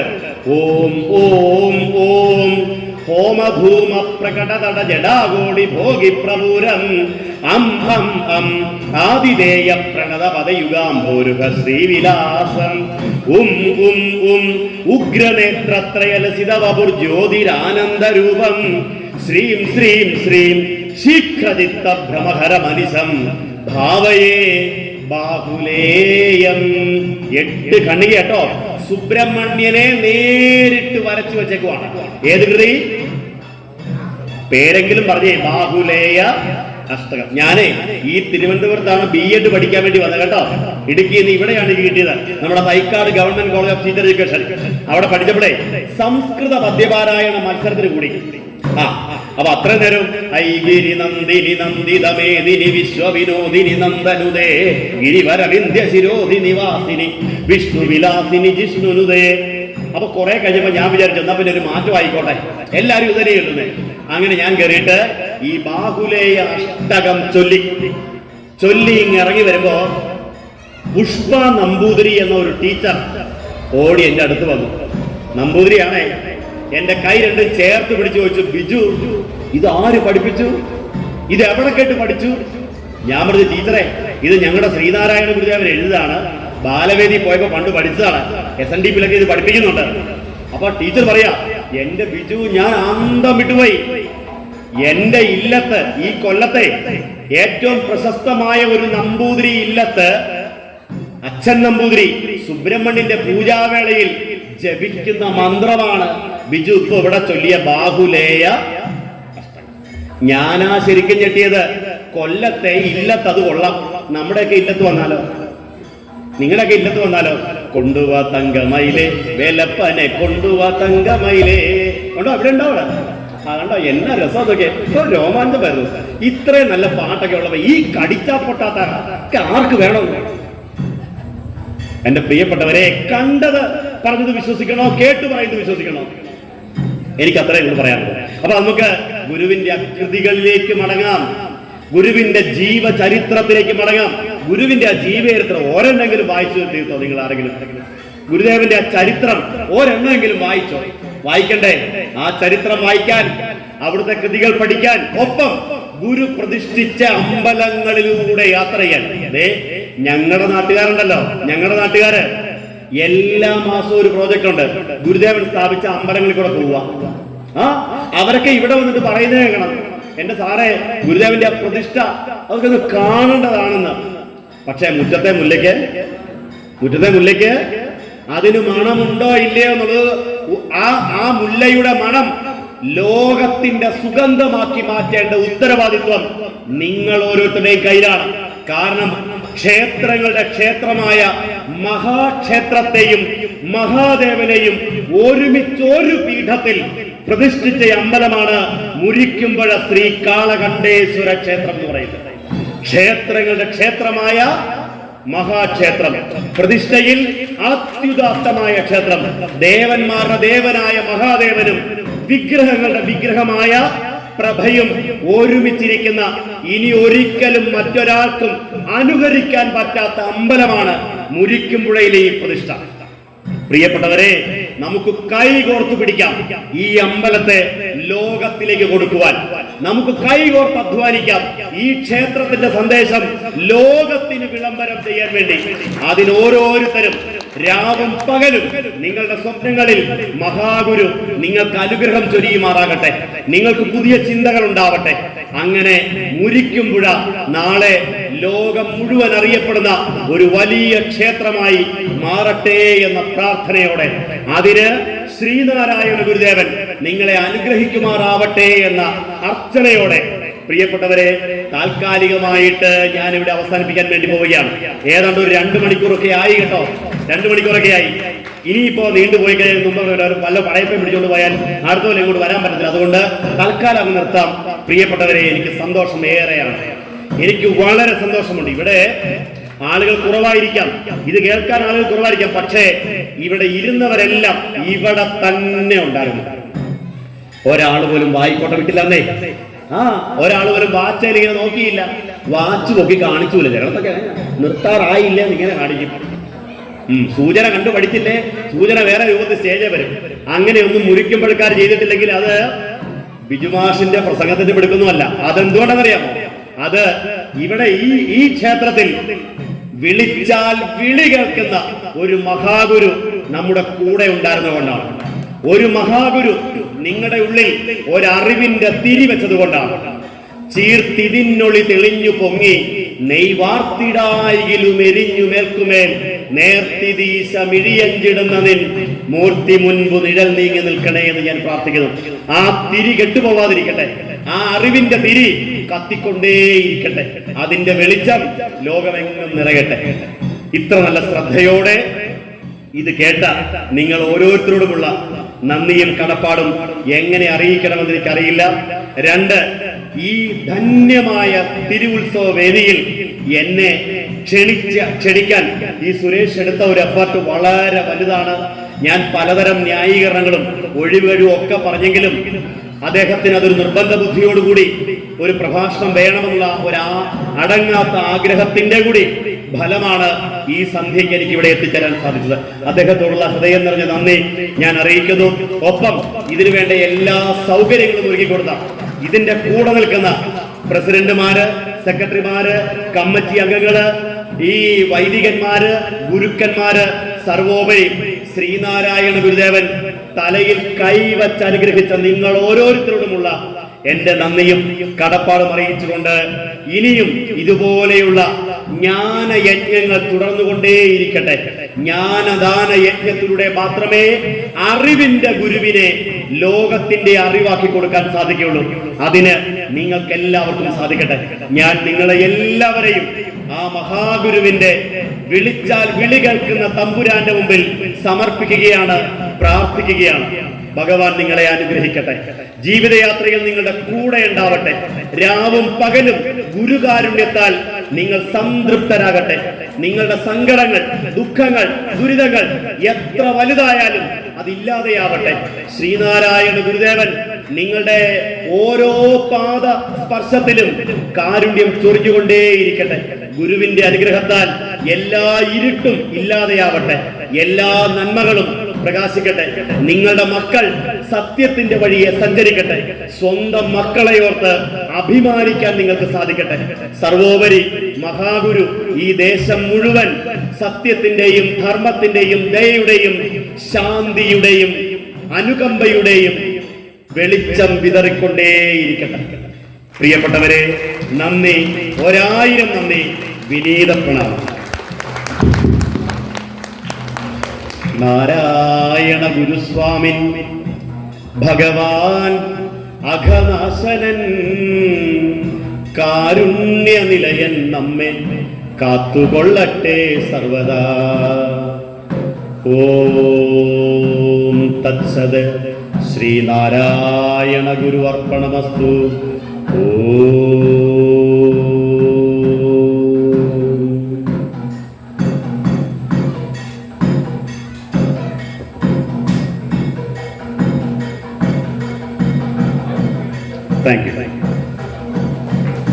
ബഹുമാന്യരെ, ഇനി ഒന്നും തന്നെ പറയേണ്ടതില്ല, നിങ്ങൾ അനുഭവിച്ചതാണ്. ഇദ്ദേഹം ശിവഗിരിയിൽ തന്നെ നിരവധി പ്രാവശ്യം വളരെ നല്ല രീതിയിൽ പ്രഭാഷണം നടത്തിയിട്ടുണ്ട്. സ്വാമിമാര് പോലും അക്ഷരാർത്ഥത്തിൽ ഞെട്ടിപ്പോയ ഒരു പ്രഭാഷകനാണ് ശ്രീ ബിജു സാർ. ആ സാർ പറഞ്ഞു വളരെ നിർബന്ധപൂർവ്വം, ഇതുപോലെ നമുക്ക് ഒത്തിരി പേരുണ്ട്, അങ്ങനെ മാത്രമേ നമ്മുടെ ഈ ക്ഷേത്രത്തിന്റെ ഉയർച്ചയായി നമുക്കെല്ലാവർക്കും ഒത്തുചേർന്നുകൊണ്ട് എല്ലാ പിണക്കങ്ങളും മതിയാക്കിക്കൊണ്ട് ഈ ക്ഷേത്രത്തിന്റെ ഉയർച്ചയ്ക്ക് വേണ്ടി എല്ലാവരും അഹോരാത്രം പ്രയത്നിക്കണമെന്ന് മാത്രം പറഞ്ഞുകൊണ്ട് ഇത്രയും നേരം വളരെ നല്ല രീതിയിൽ നമുക്ക് അറിവ് പകർന്നു തന്ന ശ്രീ ബിജു സാറിനെ ഈ അവസരത്തിൽ ഞങ്ങൾ നമ്മുടെ നാട്ടുകാർക്ക് വേണ്ടിയിട്ട് നമുക്ക് വലിയൊരു ആദരവ് കൊടുക്കേണ്ടതുണ്ട്. ആദരിക്കുന്നതിലേക്കായി ശ്രീ സെക്രട്ടറി വത്സൻ, ട്രഷറർ ശ്രീ ബാബു എന്നിവരെ വേദിയിലേക്ക് ക്ഷണിക്കുക.